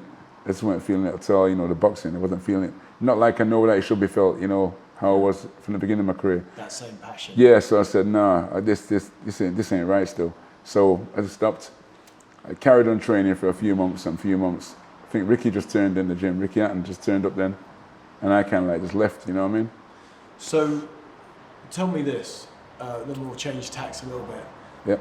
So I heard that Chris Eubank came into this gym in 1993. Yeah, he did, yeah. What happened? Well, it was a Sunday, and Frank had just beaten Ella Graham, so they were making noise about it, you know, and so Eubank's name got put in the mix that Frank needs to be fighting him. So one Sunday morning, I was up here training with Phil, and then the door rang, and then next thing, Chris Eubank comes walking up. So I'm like, Jesus Christ, man, you know what I mean? Like, you don't expect him to come walking through on a Sunday morning with his suit on and his monocle and that. So he's come in, and so Phil goes, oh yeah. So he comes in, and he's arrogant, Chris, you know, he walked in and he went, he's looking at the picture of Frank up there with the belt and everything else. And he comes in and he went, I need to speak to this man. You know what I mean? I'm pointing at the thing, and Phil looked at him like this, and I thought, this cheeky back, you know, Phil went, I'll tell you what you do, fuck off out of my gym. He said, He just turned around and went back out again. I was like this. Phil, you can't tell to fuck off. What's up, you know what I mean? Phil just went, you tell her to fuck off out of my gym. Did you ever cross paths with Eubank? Chris? Yeah. No. I spoke to him. So while I've got that name in my mouth, what about with him and Naz? Were you there when that I was there, yeah. At the airport, yeah. Yeah, I was in the airport there with Naz. And they made a lot more fuss about it. It was in the newspapers and everything. Yeah, they made some big fuss about it. Because Naz was, Naz had just won. I forget who he fought. It might be Manny Bungo, I think. And Chris had just lost. Yeah, and Chris just lost his belt. So Chris had obviously come to see Frank Warren at the airport. So we were walking through, as with Naz and I, we were walking through to catch a flight, and we're going to some WBO convention in California. So Naz was like the main man. So he's walking through, and they got this beef going on. So he sees Chris. So Naz says, he's got his belt there, the BO belt. So Naz winds him up and says, do you like my belt, Chris? Looks nice, isn't it, Chris? And starts rubbing his belt like this kind of thing, you know what I mean? And Chris like, fuck off, just fuck off. You know, he's saying under his breath, no, fuck off from me, fuck off. So why are you being like that, Chris, to me, man? Come on, Chris, I got a nice belt here. Did you have one, Chris? Oh, I forgot, he's not got no more of it. They wind each other up. So he's gone like to punch him like this, but he didn't actually punch him. But the women around are looking at the two of them there together. They started screaming. The next thing, security, security, and everyone pulled him apart, but everyone said he threw a punch, but he didn't throw no punch, Chris, you know. He just winded him up, that's all it was, and that's what went on, and then there was a big noise about it in the paper, went on the business, that was it. Oh, wow. How anticlimactic. I'm a little bit disappointed. Yeah, there's nothing at all to it, really. It just made a big noise about it over nothing. So, we mentioned Naz there, obviously I wanted to pick your brains a little bit about Naz. How did you get mixed up with Naz? Because like I said, I always thought there was a little bit of a rivalry between the Ingalls and you lot over here. Whether it was a friendly rivalry or not, it certainly wasn't for Johnny and Carl, obviously. But yeah, it was afterwards, yeah. But you know, how did you and Naz cross paths, and when was that? You know, it was, Trish. When I was boxing, you know, Naz would tell you this. He used to come to my press conferences. You know what I mean? I used to see him in the crowd, and we always used to have a laugh and joke. And he used to come in and say, you know, he said, hardcore, hardcore. And every time I see him at fights, he'd hardcore. So we just got on. And then next thing we started talking, and then, you know, Phil always said, Brendan Ingalls got this fighter in his gym. And he always said it, I wouldn't mind if he was there. He always said, I would love to have him, he said. And he was talking about Naz all the time. So I knew about Naz already from the amateurs. So when I seen him, I felt like I knew him anyway. So when I used to see him at the shows, and we started talking, and then I knew Clifton as well, Clifton Mitchell. Sure. And then he said to us one day, he said, "Boy, Maurice, you got to come out with this one. I'll show you how it's done properly." So I went out with him once in Sheffield. We had a ball, man, and the way the people treating him, like, you know what I mean? I thought, boy, this is different than what I was getting treated. And then he just showed me a good time, a lot of a good time with all the boys. And by that time, the rivalry, Brendan Ingles fighters, we all knew each other. Yeah. You know, I knew Johnny well and everyone else. And Nas said, "Listen, Maurice, next time I go on camp, I want you to come with me." So I said, "Training camp?" He goes, "Yeah, let's go on training camp, man." So I said, "What am I going to do?" He goes, "You're going to be a trainer, man, a fitness trainer and all this kind of thing." I said, "Right, yeah, right." And then one day out of the blue, he calls me. I said, "Maurice, are you ready to go to training camp? Going next Tuesday and I'll pick you up." So I said, "No chance." And then he says, "Yeah, we're going." And we weren't going training camp, we were going New York to, when we done the advert when he jumped off the ship, the Adidas one. Right, okay. Where he said he's arrived, that kind of thing. Yeah, yeah. So we went to, this is crazy this, I went to Sheffield, and I was staying in Sheffield for a bit, and he was messing around out there, then he said, "Right," he said, "Maurice, I've got to go to see Puff Daddy in London." As you do. Yeah, I know. So he said, "I want you to come with me." So I said, "All right then, but I got to get back, you know what I mean?" So I got these flip-flops on, you know, some flipping kind of three-quarter trousers, a sleeveless top, you know. So I said, "Make sure we're getting back, you know, now." So I got to get back, because I know where he is. So we ripped down there in his Bentley. We got down to London and went to the hotel. And we're in the hotel and we just see all Puff Daddy's people there in the bottom of this hotel. Can't see him. Then Nas calls him. He says, "Right, I'm going to send text down to this bodyguard, big 6 foot, whatever he was, nearly 7 foot guy." He comes down, brings up stuff. He made me look like Nas. I was going to say, he's got to be big if you're saying he's a big fella. This is a big guy, man. He took up the whole lift. So we go upstairs in the lift, and then we come out in this big, massive suite. And then we meet like his barber there, the brothers there, the friends are there. They're all sat down. So I'm just like, you know, like, yes. And then he comes out, Puff Daddy, and I still can't believe that I'm in the room with him. And then Puff Daddy comes out in this big silver suit and blinged up all around the edges here, rings, everything. And he goes, "Nas!" So them two know each other already. And then I start talking. Then he's like that. He said, "Maurice, man, yeah, come here, man." He's cool. Puff Daddy says, "What are you doing now?" So he says, "Nothing, man. I'm just gonna chill, man." He goes, No. He said, "I'm going to Club de Paris." Remember that Club de Paris down there in London? Okay. So he's going there. He says he's got launching some new album. So he said, "Boy, Nas, I ain't going no club, man. I got my flip-flops on and that, you know what I mean?" So he says, No, we're going. So then they're arguing about whose Bentley to go in. This is how them boys living. So he said, he said, "I got my Bentley downstairs, come with me." And Puffs go, "Listen, I got my shit down there too, man. You come with me in my Bentley."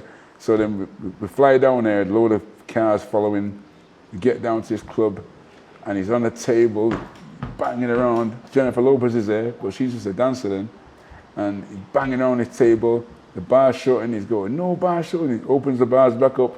All the drinks are on him. He's wild.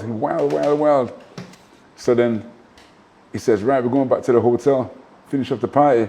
So I thought, right, so I get there first. So I got to the hotel with some other guys. And then we went in his room and he said, "Nas, you see me when I travel, man, I bring my shit with me, man." And I said, "You want to see this?" He had like reel-to-reel back tapes, everything. He filled up the whole room, all these, I don't know what they were, computers. And he got this guy along here. He's come in there and pumped it all up. And Puff's going, pump up the music, pump it up." So he bangs it. Next thing, he's blasting out the flipping hotel.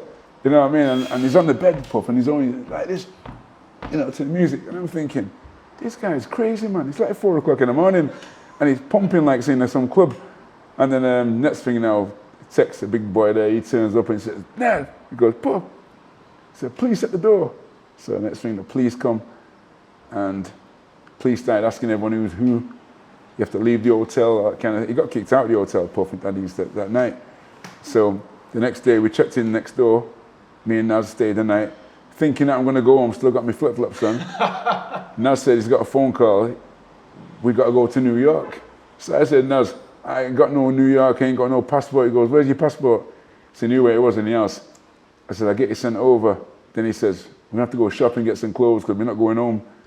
and there's me, Clifton Mitchell, and he says, right, we're going to New York. Next thing, you don't believe it, I'm on a flipping plane to New York. I can't believe it, man. So I'm on a plane to New York, and we get in a hotel, and we go in the same hotel, and Mike Tyson just been released from jail. So he just been released from jail, he's in the hotel. So Naz goes, I got to ring him, man. So we're on the phone there, can I have Mike Tyson's room, please? And they go, no, Mike Tyson, no one's in that name here, and all that kind of thing. All week. So he's doing this advert, this Adidas advert. We're going around the place, and they sent 2 limousines for us to take us everywhere. And Naz is blowing up big time, you know, he's taking him to all the radio stations over there, all the TV channels. He's in every single paper. HBO spent, I think, $1 million on him, advertising. And he's everywhere, he's on these big, massive buildings everywhere. And then he says, boy, he says, we're gonna have to go, I'm sick of this place now. So on the last day, we go to this club that's in the hotel. Go in the club, who was in there? Mike Tyson. So that just made it proper. So in this club with Mike Tyson, and he's happy that he's out, and him and Nas know each other, greeting, all that kind of stuff. And then we left there. Nas said, I'm sick of this now. I need some sunshine. So we got a plane to California. So I still got my flip-flops, you know. So we're going to California then, and then 5-hour flight to California from New York. So we got there, and then we're partying up, doing everything else. The first night we get there, come back, in the morning time, we get a phone call, Michael Jackson's bodyguard. Michael Jackson wants to see you. So we're like, I'm like this, listen man, I'm tired, I want to sleep. Let me sleep, you go and see him, man, I'm not interested. In the end, we all went, so me, Clifton, and him, we're just like in the car, and we drove to Netherlands, and we drive in there, and we got in there, and I'm just like, what am I doing here? And I'm in Michael Jackson's house there, and I'm looking at all these pictures, beautiful pictures. It's just like in a 2 up, 2 down house, you know, it's nothing big, but his land's big. And then next thing, Michael Jackson comes downstairs. So that's when he got me, then I'm like shocked. I'm like, geez, Michael Jackson. You know what I mean? So we took some pictures, shaking hands. And he's like a big kid. He's just like saying, come on, I'm going to show you the studio and show you my land. And he took us all around the place. We were there all day. Had a really good time with him, which he would. And then we left there. And then this in the space of 6 weeks. Then he said, we got to go to Amsterdam, to Rotterdam for the MTV Awards. And next thing on a plane to Rotterdam, and we've been down there with this MTV Awards doing all that, and it went on for 6 weeks this, and then we went back to London, and then we went back to Sheffield, and I was like, what just happened then? You know what I mean? Crazy. Were you a minder? Were you a fitness trainer? Were you a bit? I think we're a bit of both. Yeah, I think a bit of both. Yeah, because every time when we did eventually go on training camp, because I thought this was training camp, but it wasn't. This is the laugh. It wasn't training. This is the laugh. But you know, with Naz, he took me some places, and we did go on training camp, where the first one I went to was Pennsylvania, and that was. Was that when he was with Emmanuel then? Yeah. So up in the Poconos. Yeah. So we went to there, Pennsylvania. Went there with Lennox Lewis. Yeah. Yeah, is where he trains. So he was in there, and then we went to Big Bear. Yeah. And that was with Oscar De La Hoya, and that was a cool place there to train. You know what I mean? And went to a few places. Was that at the Summit Gym? Was that? Pardon? What's now Abel Sanchez's Summit Gym, isn't it? Oh right, okay, yeah. Okay. So all these people that you're seeing, I mean, yeah. One of the things that I find interesting about this is obviously you mentioned these names, and I know we can add Denzel Washington to that list as well, can't we? Oh boy, Denzel, man, he was just there, and he walked in his place, and he was just there. Denzel, he goes, and Naz goes, Denzel, like that, and he goes, that you, Naz, I'm just reading about you in the paper. Look, and he gets up, and I'm thinking, shit, man, Denzel Washington. I'm like, oh, you know, all these people, you know what I mean? I don't really go crazy at, you know, stars, but when you see people like, you know, Denzel and Washington, Michael Jackson, it's you next know, level, isn't it? yeah, you're thinking, geez, not many people have met these guys, you know. So but what I find interesting about this isn't that obviously Naz is necessarily starstruck with these guys, but these guys seem fascinated with Naz. Yeah, because HBO, like I said, spent that much money on him advertising. He was everywhere. I mean, I remember walking with Naz. Do you think it was his personality as well? Are they thinking that this guy is just one curious guy. Like he's just so unusual in terms of how he is and how he presents himself. They were fascinated with him. Did you see that or not? Yeah, I could see that easy. I mean, he's a charismatic guy. And when we were walking in California, you know, the massive buildings, and he got his face all over the side of the building, and then you go to the next block and it's on that building too. And I remember talking to us, and he said to me, you know, he said, Maurice, looking at a little guy from Winkerbank, and look at me, you know, Winkerbank, look at me on here. And I thought, yeah, that's when you made it, boy. That's, you know, then you've done something right. And he was, you know, he was very generous in that sense. You know, he wanted to bring you everywhere, take you everywhere. How long did that Nas journey last? Were you with him till the end after that? Yeah. So a couple of things then. So that Barrera camp, we've obviously all seen the documentary that came out and about the gloves and all the rest of it. Had he taken his eye off the ball, and certainly had he lost his eye of the tiger in a way, lost his ambition, his desire? Yeah, I mean, I spoke to Nas about this before, and I spoke to him. I mean, no disrespect to Oscar Suarez, Emmanuel Stewart, definitely no disrespect to him at all. But I don't know the real reason, Nas knows the real reason why he left Brendan's camp. I think he'd done his better boxing at Brendan's, and it's no secret, I've told him that before. But, you know, sometimes, you don't see eye to eye with things, and then, you know, give a person what they think they're worth, and then you move on. I don't know, like I said, it's not really my place to get involved with that. But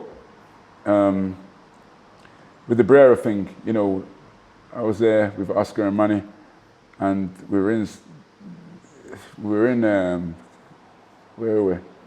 Palm Springs for nearly 3 months, you know, training. And, you know, it's very hard when you got that much fame, money, and you still got to get up in the morning and go running and still kick it. You know what Hagler said, right? Yeah. Hard to wake up and go for your runs when you wake up in silk pajamas.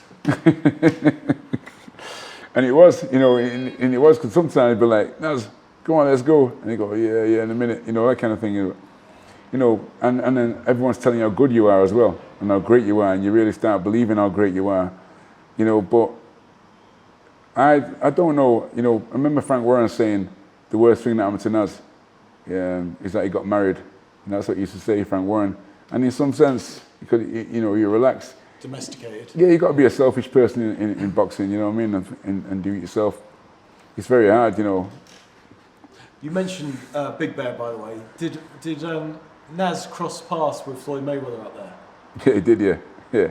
So we were running one morning, and then we're seeing Mayweather. Who's running? You, Naz? Yeah, me, Naz. I think Clifton was there, and there's a couple other guys from over that side. And we're running, and then they were running towards us, and then it's like a standoff kind of thing, you know what I mean? And they were talking business. They say, hey, what's going on? And Floyd wasn't as big as he is now. Yeah, and he's saying, listen, man, we can make some money. And he goes, yeah, man, let's make some money, man. I said, listen, man, we got to do this, man. We got to fight, man. We got to fight. And they were talking business, you know, about the fight, you know what I mean? It's great seeing both there, though, just talking like that. Yeah, because it could have happened back in the day, couldn't it? Yeah. It's both super fellas. Yeah. How did you get to work with Michael Katsidis? A friend of mine in Australia there, he done the negotiation, and he said, look, you know, sort this out. I got someone down here. So we're talking with his management team, and we sorted it out. We just said to him, right, okay, I believe you're the right person for me. So I spoke to Mike, because I didn't know him before that, but I knew his management team, and then they called me. So I said, right, okay, then we get down here. And just let me flip back to the Naz thing, just to clarify. In terms of when you were in camp, were you actually doing like strength and conditioning stuff with him, or were you a training partner, or were you doing programs for him, or? No, we're doing a lot of I'm doing a lot of programs for him, and we're doing a lot of running stuff, and a lot of sprints and other things like that outside. The first thing we did when we got there was sorting it all out. Right. And tell me. But we just done stuff. What Naz was impressed how we trained in this place. Did you ever get him doing the bar bag? No. No. Naz didn't even like running. You know, he used to tell me that he's never run in his life. I used to say, what? And then when he saw running, he used to run forever. We went to Tenerife as well. That, Mount Teide, yeah. We went there once, and we nearly run to the top, you know, we nearly did. Considering that he said he's never run in his life, you know. And we trained him sprints as well, you know.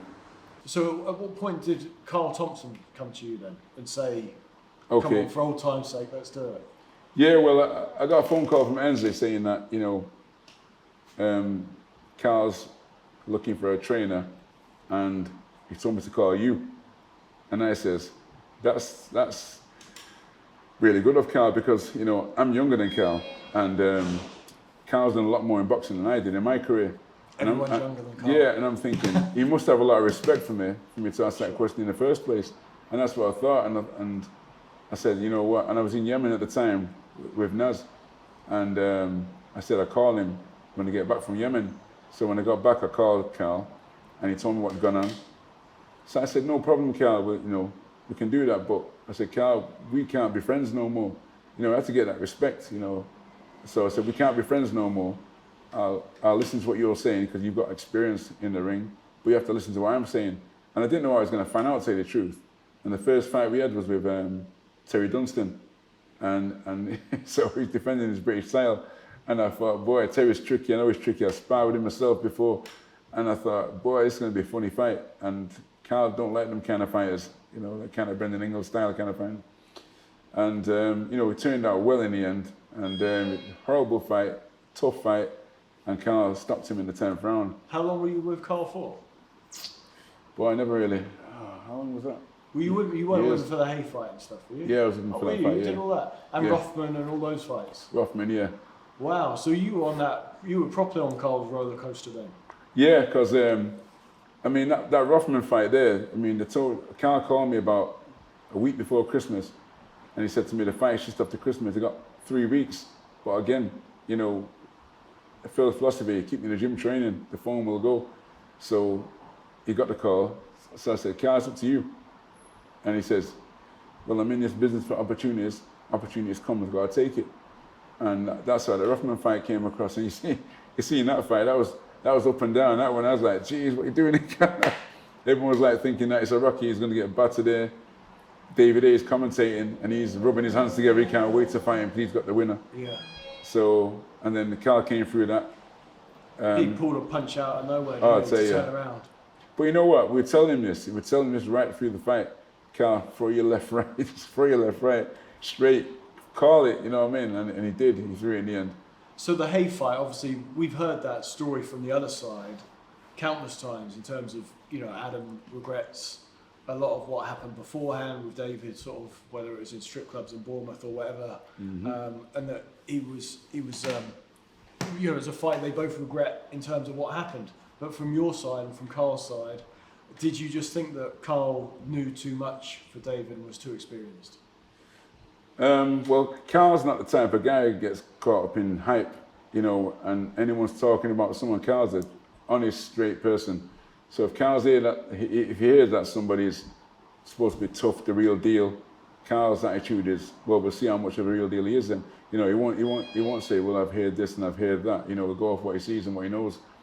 So first of all, when we were sparring with some big heavyweights, because I've never seen David A in the flesh and soul, and so we were going Sheffield and all over the place and sparring, and Carl was handling it well.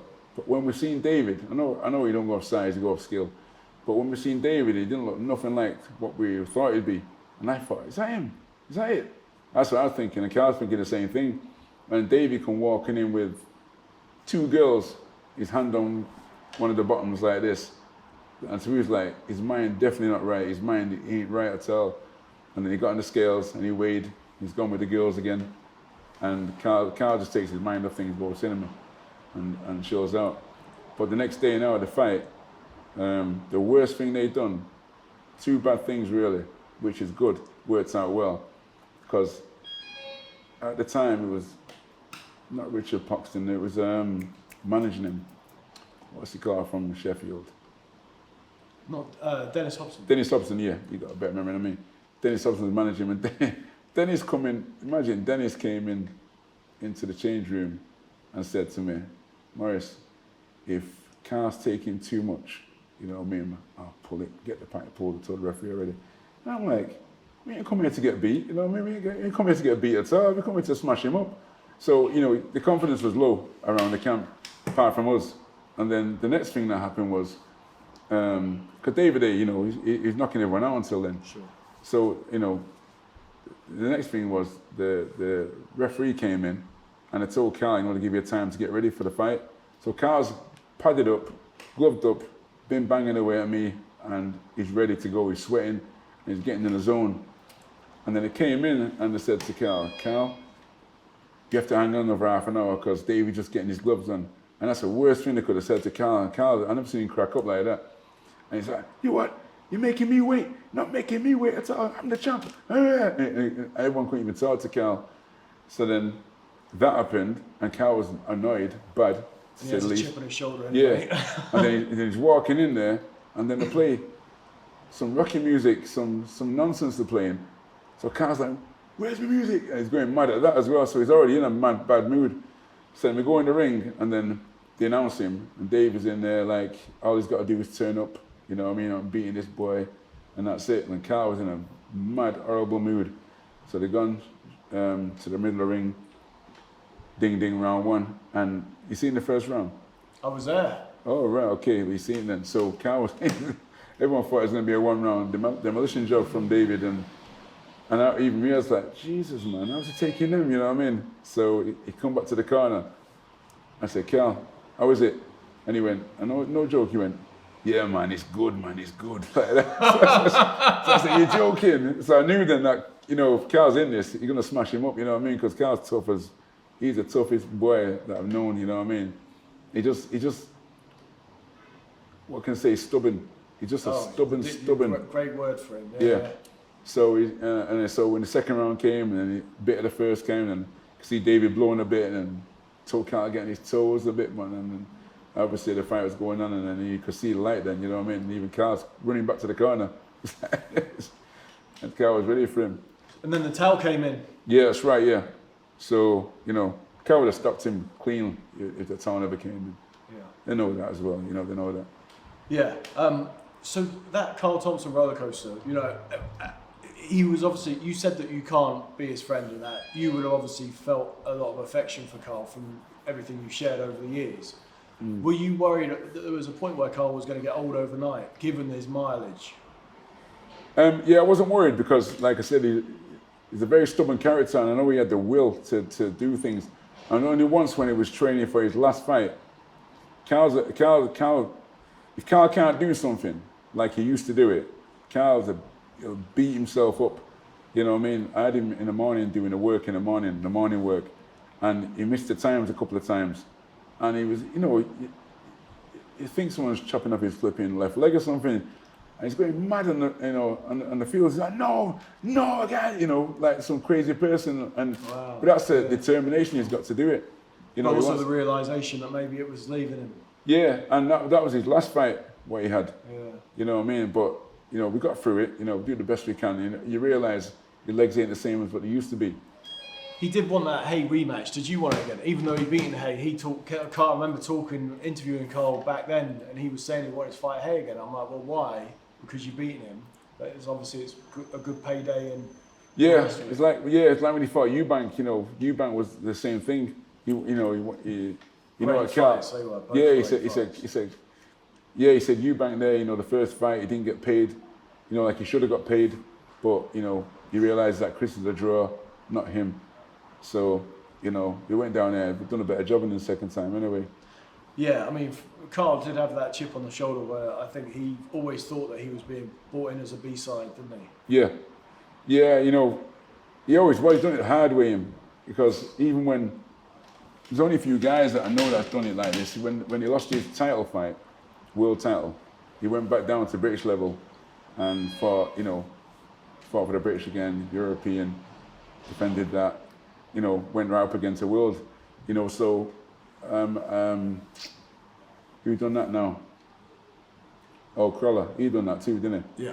Crawler done the same thing. Respect to that, because not a lot of people want to do that. These days, fighters want to just jump in for a world title, just to say that they've been there, even though they know they're probably going to get beat, just to say that they've done it, they fought for the world title. So when you think about someone who say that they fought for the world title, but they're not actually in world class, but to say they fought for the world title, they can always turn around and say, well, I must have been in that category. Yeah, When they maybe tell the world kids, class. I fought for the world title, so, you know, I must be in that category. Were you world class? Pardon? Were you world class? I didn't fight for the world title. I know, but that wasn't the question. Yeah, I know, I just changed the answer. Let me ask you this: were you content then, or are you content with the work you've done as a professional trainer? When you think of the guys that you work with. Yeah, you know, I was happy. You know, like I said, most of the guys I fought that I had titles, or I got titles as well. So, yeah, I know them titles are hard to get. You did touch upon it there before as well when you talked about loyalty. It's something I've spoken to Adam Booth about at some length in the past, about trainers for contracts for trainers. Because obviously, like you said, you could be with someone until they're 15-0, get into a world title fight, and then 16-0 fight is a world title fight for umpteen more thousands, if not millions. Yeah. And you're dropped off at the last hurdle. Yeah, that's right. Yeah. Did you experience anything like that? I'm not asking you to name names, and do you also see where Adam's coming with contracts for trainers to make sure that loyalty is a two-way street? 100% with that. You know, that's the only stipulation in boxing. There's no contract for trainers, and it's so easy to drop. You know, it's hard enough as it is. If you're giving all your time and all your experience, everything, you know, to that trainer, they want you for a reason. So if you're giving them that reason, and you know you're giving them everything, you know, and all of a sudden, like you say, they can just drop you at any time, any minute. You know, that's not fair. You know, there's contracts in, you know, boxing. So why not have contracts in trainers? Yeah. One of the questions that then, or I suppose one of the arguments is this, right? So say you're with a fighter, say you take him from his pro debut, he makes 500 quid and you get 10%. Then obviously that goes down the line, he makes 5 grand, you make 500 quid, and it grows, so forth. When he makes 5 million, technically, obviously, you should be getting half 10%. Yeah. Yeah. But obviously, $500,000 for 6 weeks' work when you're not doing it. And I'm not putting it down saying it's 6 weeks' work. Obviously, you've done 5 years to get to that point. That's right. Yeah. But you know, someone will say, well, I'm not going to pay him $500,000. I'm going to get a mercenary, a hired gun in for, and I'll give him 50 grand. So as a fighter, you've got to see that argument. But as a trainer, I see exactly the flip side. But do you see, is this where the waters get murky when you start talking of percentages and stuff? Yeah, because, you know, what happens is people always fall out with money. They always do. Big trainers, people that have been, you know, fighters, when the money comes into it, you know, they start thinking and believing then that, you know, because people start whispering probably sometimes in their ears, sometimes they think it too much, and they start thinking they're worth more than what they're saying they are, you know. So when someone starts offering you big money, you start thinking different. And it's a shame really, because 10% is 10%, and they're entitled to that. But what are you gonna say if you had if you had a Ricky Hatton, I'm not saying Ricky Hatton himself, if you had a Ricky Hatton, and, you know, he's getting 10 million for the fight, you're due your 10%, and he says, no, I'm going to give you 80 grand for 6 weeks. And then you're going to say yes or no. So you can turn around then and say, well, it's all right then. If you don't want to take it, I'll offer it. This person who's never had that kind of money before, but is a good trainer, he's going to take it, snap your hand off, you know what I mean?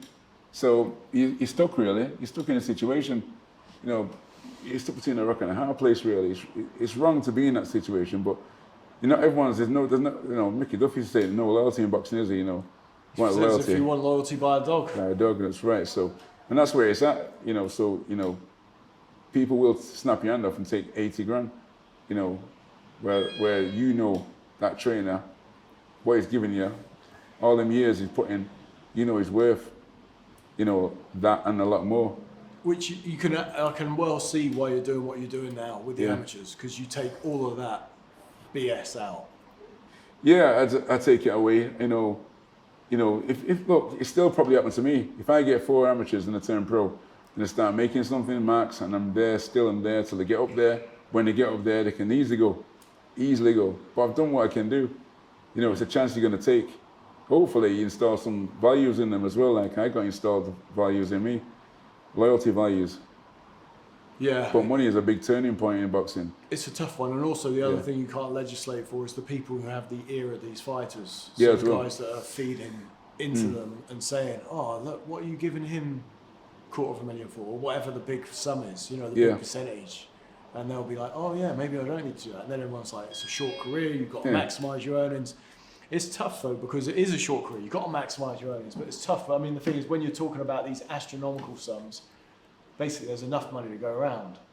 Well, yeah, there is, and there should be as well. I remember certain fighters. I know some fighters that have earned a good money, and I've said, "Why have you left him?" And they said, "I've given him what I think he's worth." You know what I mean? I'm thinking, lad, you know that you've been with all your life. From the beginning, you've been with this person, and you give him what you think he's worth. Whether it's $500,000, $1 million, $2 million, $4 million, you've given what he's worth. How can you put someone what he's worth? He's got you to where he's got you to. He's put you at that point to where you can make money. What was your best night as a trainer, as a pro trainer? Best night? Trainer. That David A was one of them, with Carl Thompson and Steve Foster when he fought Darius Michalczewski for the European, because it's not Darius Michalczewski. I was going to say, who's that? I know. I like him, yeah. No, he fought Koza. This is boxers for you. Can't remember the names. Kerakosian. Okay. Oh God, yes. Foster Jr. against Liver Kerakosian. Yeah, that's right. Yeah, of course. Yeah. And he fought him, and I thought, that fight there was because Sky came down, and he'd beaten Carl Johansson, hadn't he? He beat everyone. Yeah. He was a real danger man. Yeah, he knocked out everybody. I think he had 25 and knocked out 23. Yeah. No, he boy him. Yeah, so Sky came down and watched us for 3 months training, and I'm thinking, shit, boy, if this don't go right, man, you know what I mean? I'm gonna get some heat on this. And I done what I done anyway, and we went in there, and then Steve went in there, and then up to the fight, we had a bit of trouble with the weight, and Steve munching on a bit and that, you know what I mean? Wasn't feeling too well. So I'm saying, Steve, pull out the fight. It's no big deal. You still got your place. You know what I mean? Pull out the fight. He said, no, I'm going on fighting. So we worked it out anyway, and we went in there. And what I see is where I train Steve the same way as I would train with Phil, and I know what to do. So we've done it. And Steve's one of the best trainers that I've had as well, to tell you the truth. He, loyal guy, one of the best trainers. I look up to him a lot. And we're still friends now. But he went in there with an attitude he's going to knock him out, and no fear at all. And he went in there, and he did. He knocked him out in the third round, was it? Did you have him for the Arthur fight as well? The Arthur, yeah, it was there as well. So, because that obviously, I think you get a few of these where your guys are written off. Yeah. And then you're actually you're proving the doubters wrong. So obviously you didn't get a decision against Arthur, but I think everyone thought, geez, well, he's in a real fight. Put him down as well, didn't they? Yeah, put him down. That fight was great fight as well, because we go in there, like you said, they think it was a chance, and everything went perfect in training. Everything, that fight, everything was perfect. He made the weight beautiful. All he needed now was a win, and he got in there and he did his utmost best. And respect due to Arthur, he stood through it, and he got up. He got put down with a heavy shot as well, and he got up and he won. So, when he first came out, when I seen like Arthur came out, and he comes to the scales, it looked like a greyhound. He looked completely different. The room falls tan on him to make him look two people carrying him. Like, I've never seen anyone go to the scale like that in my life. And he got on the scale, and I thought, Jesus, man. And he still got up there, and he won. But, good fight. Yeah, I think Alex was going through hell on the scales at the time. Yeah, he was a big boy for that weight. Did you have trouble? Obviously, you said that you've obviously gone up. Well, you fought a couple of guys. You weighed 180. Was light heavyweight always comfortable for you? I think so. Dude. Yeah. Yeah, I think it was pretty comfortable. Yeah, because I was always training. You see. Yeah. I was always training, so I wasn't too far away. I was always like 12, 13. When was the last time you saw the guys? Frank, Ensley, Carl? I see Carl pretty regularly. He comes in here, okay, busting the bags up still. Does he? He's in great nick, isn't he? Yeah, weekly. Yeah, he just comes in. He just DNA in him. He just can't help himself. He can still fight now. I tell you. And Ensley, I've not seen him for a little bit, but he'll be back. He's around. Yeah, right. and Frank, I seen him not too long ago. Was doing something for BT, Okay. and he came up. It's good to see these guys still. Oh, and what do you make of what Joe Gallagher's done? What's he done now? What's he done now? In his career as a trainer. Well, I'll tell you what. He's probably proved a lot of doubters. I'm glad that a lot of people don't like Joe. And you know what it is. I'm not speaking out of turn. I just think it's jealousy because of what he's done. Because at the end of the day, he's had to, even though them fighters have come from other places and whatever, he still had to get them through them fights. He still had to train them hard. He trains with the same mental philosophy what Phil used to train us with, and he believes in it. And I'm happy about that. He's a loyal guy. He's a loyal guy. He'll always come back to the gym, and he knows where his comes from. He come down the other day with a load of t-shirts, you know what I mean, still. And he makes the guys wear them over at his gym still. No, we don't have to do that. You don't have to do it at all, a lot of jealousy out there in boxing, and he comes down there and he's got his big Porsche and everything else. Good for him. That's what I say. I say, he deserve it. He's had them people. If he's used his brains to get that, good for him. You know what I mean? He's living well. And, some fighters, he's always had a conveyor belt of fighters. He's always had the next one coming through, the next one's coming through. You always can tell your story. I got him fighting for this title, got that one going to be fighting for that world title, this one. So it's great. And he's connected to this gym, so good. But the pro stuff's no longer for you? Not yet. I'm still, I'm just open. If I get the right people coming down, and it's time, you see.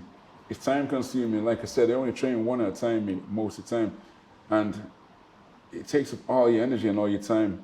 And because I'm doing other things, which I won't go into details about, but it's all right. It takes, I like this time myself. I like it. Time on my own. I like it. Yeah, I come in the evening time. I'm in every day, but I come in the evening and the amateurs are here. They're doing well, and I'm happy. So tell us about what you're doing now. Obviously, we touched upon this before we started recording. Yeah. You're not training pros any longer. No, I said it was when I was. I think the last person to train was Steve Foster, and I said to myself after that, because I thought when I train people, I always like to train them. Where I feel at a team, I just like to train that one person. I want to give them everything. I did. I had, Silky Jones. He was former WBO champion. I had Robbie Vanzie. He was former British champion. Trained Michael Jones, former British and Commonwealth champion.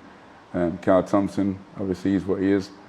As I trained quite a few people, and I like to give them all that. You know what I mean? So nowadays, I want to concentrate on the amateurs because I've been doing a lot of thinking with the pros, and the way they just leave the trainers and go on to somewhere else, and they get all the accolade and everything else. So I'd rather start from the amateurs, grassroots, and build them up. A lot of people say that about a lot of trainers. They had them from the beginning. I want to say they had them from the beginning. It seems fitting, though, that you're doing this and doing the work that almost it just seems written that you were here to be helping the community, as part of Phil's legacy. That you would put the passion of the sport and the community first. Yeah, I see what Phil did see, but it's weird this, because you're in the gym here, in the middle of my side, and it's not like it's not like the whole of my side. The guys down here come to the gym. Guys coming here from Oldham, Liverpool, Wigan, from far out places, London, they're coming here. It's weird. You think in this area, guys, and there's a lot of talent here still, but I think these days, everyone's got a lot more choice as far as jobs are concerned. Whether they take the opportunities or not, it's up to them, but I think that's what's going on now. We've got a lot more choice, whereas before, back in our day, and the day before that, we never had much choice, and there's a gym here offering us this, we wanted to do it. We talk, people in boxing talk about Phil's legacy until the cows come home. What's going to be your legacy? Good question. My legacy, I like to say that I followed in Phil's footsteps. I've done everything I could. Phil still lives on in me. What I do in this gym, I always, if anyone comes here to question, I always think, what would Phil say? I always think like that. Phil's always said to me, if anyone comes for your help or offers you help, take it. You know, I always get his philosophy from things. That's a very selfless way of looking at things, because a lot of people would say, you know, and I'm not saying this necessarily in terms of you as an individual, but you would want to say, I want to be the first Maurice Core. But you're, in a way, saying, I want to be the next Phil Martin. Yeah, because Phil left us such an impact on us. All of us, I mean, Phil's been dead now for 27 years. And I'm talking about him like it's only happened a couple of years ago. You know, he's still getting the picture behind you there, that one there. He just got picked for the Great Northern. Yeah. He won that picture. He got voted more than Marcus Rashford did get voted. His picture's up there now in town. You know, so he's still living on. His legacy's still living on. His face living on. We're fighting and campaigning now. We've got it, in fact, to put a statue up in Alexander Park of Phil Martin. Oh, really? You know, yeah, so that's going to go ahead. And just one last one. You mentioned obviously Naz and P. Diddy talking about their Bentleys and that. Did you have the red Orion still at the time? That was bad luck, that red Orion. yeah, so I ain't getting no more red Orions anyway. No, I didn't, not at all. Have you got a Bentley? No, I ain't got no Bentley. BMW. All right, brilliant. Well, Maurice, thank you so much for your time. I no, really enjoyed it, man. Thank you very much. Good to see you talking, Trish, as well.